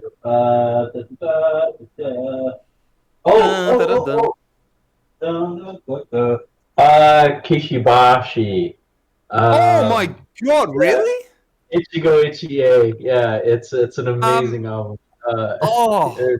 Let me just. Oh, okay. Jeff. I'll chime in a second, Jeff. But yeah, Kishibashi is incredible. Ichigo Ichie, definitely buy this record. I know you couldn't see it on the stream, probably. I'll take it out of the plastic. I don't want to. I'm not gonna take it out. Oh, no. Don't take it out. Don't take it out. So Kishibashi is from band. It's not of Montreal, is it? Of Montreal. From the band of Montreal. Kishibashi is an absolute, just amazing musician. I walked down the aisle to a Kishibashi song. Oh, really? Yeah. From I don't know how to say the name of the album. Is it Light? But the song Bittersweet Genesis for Him and Her. And it was just that'll get me to tears every time I listen to it. And then the natural follow-up Q&A. But that whole album, it's the 2014 one. Like, yeah, will make me cry. It's beautiful, and it represents everything creatively and cool things. And my wife and Kate and I just love it. So yeah, that brings me a lot of bulk happiness there, Jeff. I'm glad I could bring that up. Yeah. Kishibashi, the first song I ever heard was I Am the Antichrist to You. Brought me to tears. Yeah. And it probably still will if I listen to it in the right mindset today. Yeah. He has a great song called The Ballad of Mr. Steak, and he says, Mr. Steak, you're a grade A. It was fantastic. It's just like very cool. Indie pop, psychedelic pop, good stuff. So yeah, enjoy. Heartwarming, dude. That's like having a big old lovely soju or something like that. Awesome. Beautiful.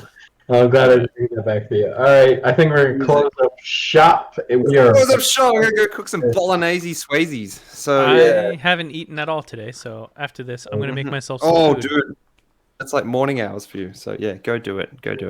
Make a microwave pizza. 3:30 a.m. Let's wrap it up. Exactly. Mm-hmm. All right. How do you even close out from this? Do you just say goodbye? Hey everyone, thanks for hanging out. My name's Chash. You can find me at Chash Here Plays Games all over the place. Go, Brandon. My name is Brandon, aka the producer, host of MTG Lexicon. Please sub to my shittiness. Thank you. You mean I'm Sam from Commander Crunch podcast, and you can find me at Pastor Jam Sam on the Twitters and the Instagrams and stuff, and here on every Saturday night. So enjoy. I'm Jeff from MTG Lexicon. Punish Brandon. Yes. Not kill necessarily, just punish, because then he can be your ally. He can be your ally. Exactly. Punish. Right. Yeah, exactly. And I'll say I love y'all. Thank you, chat, for sticking around, everyone. And thank you, everyone, watching all that stuff, and you guys especially. Love y'all. I'm gonna give this to chat. Oh God. Licking. A good old licking. Y'all have a good night. Right. Take care.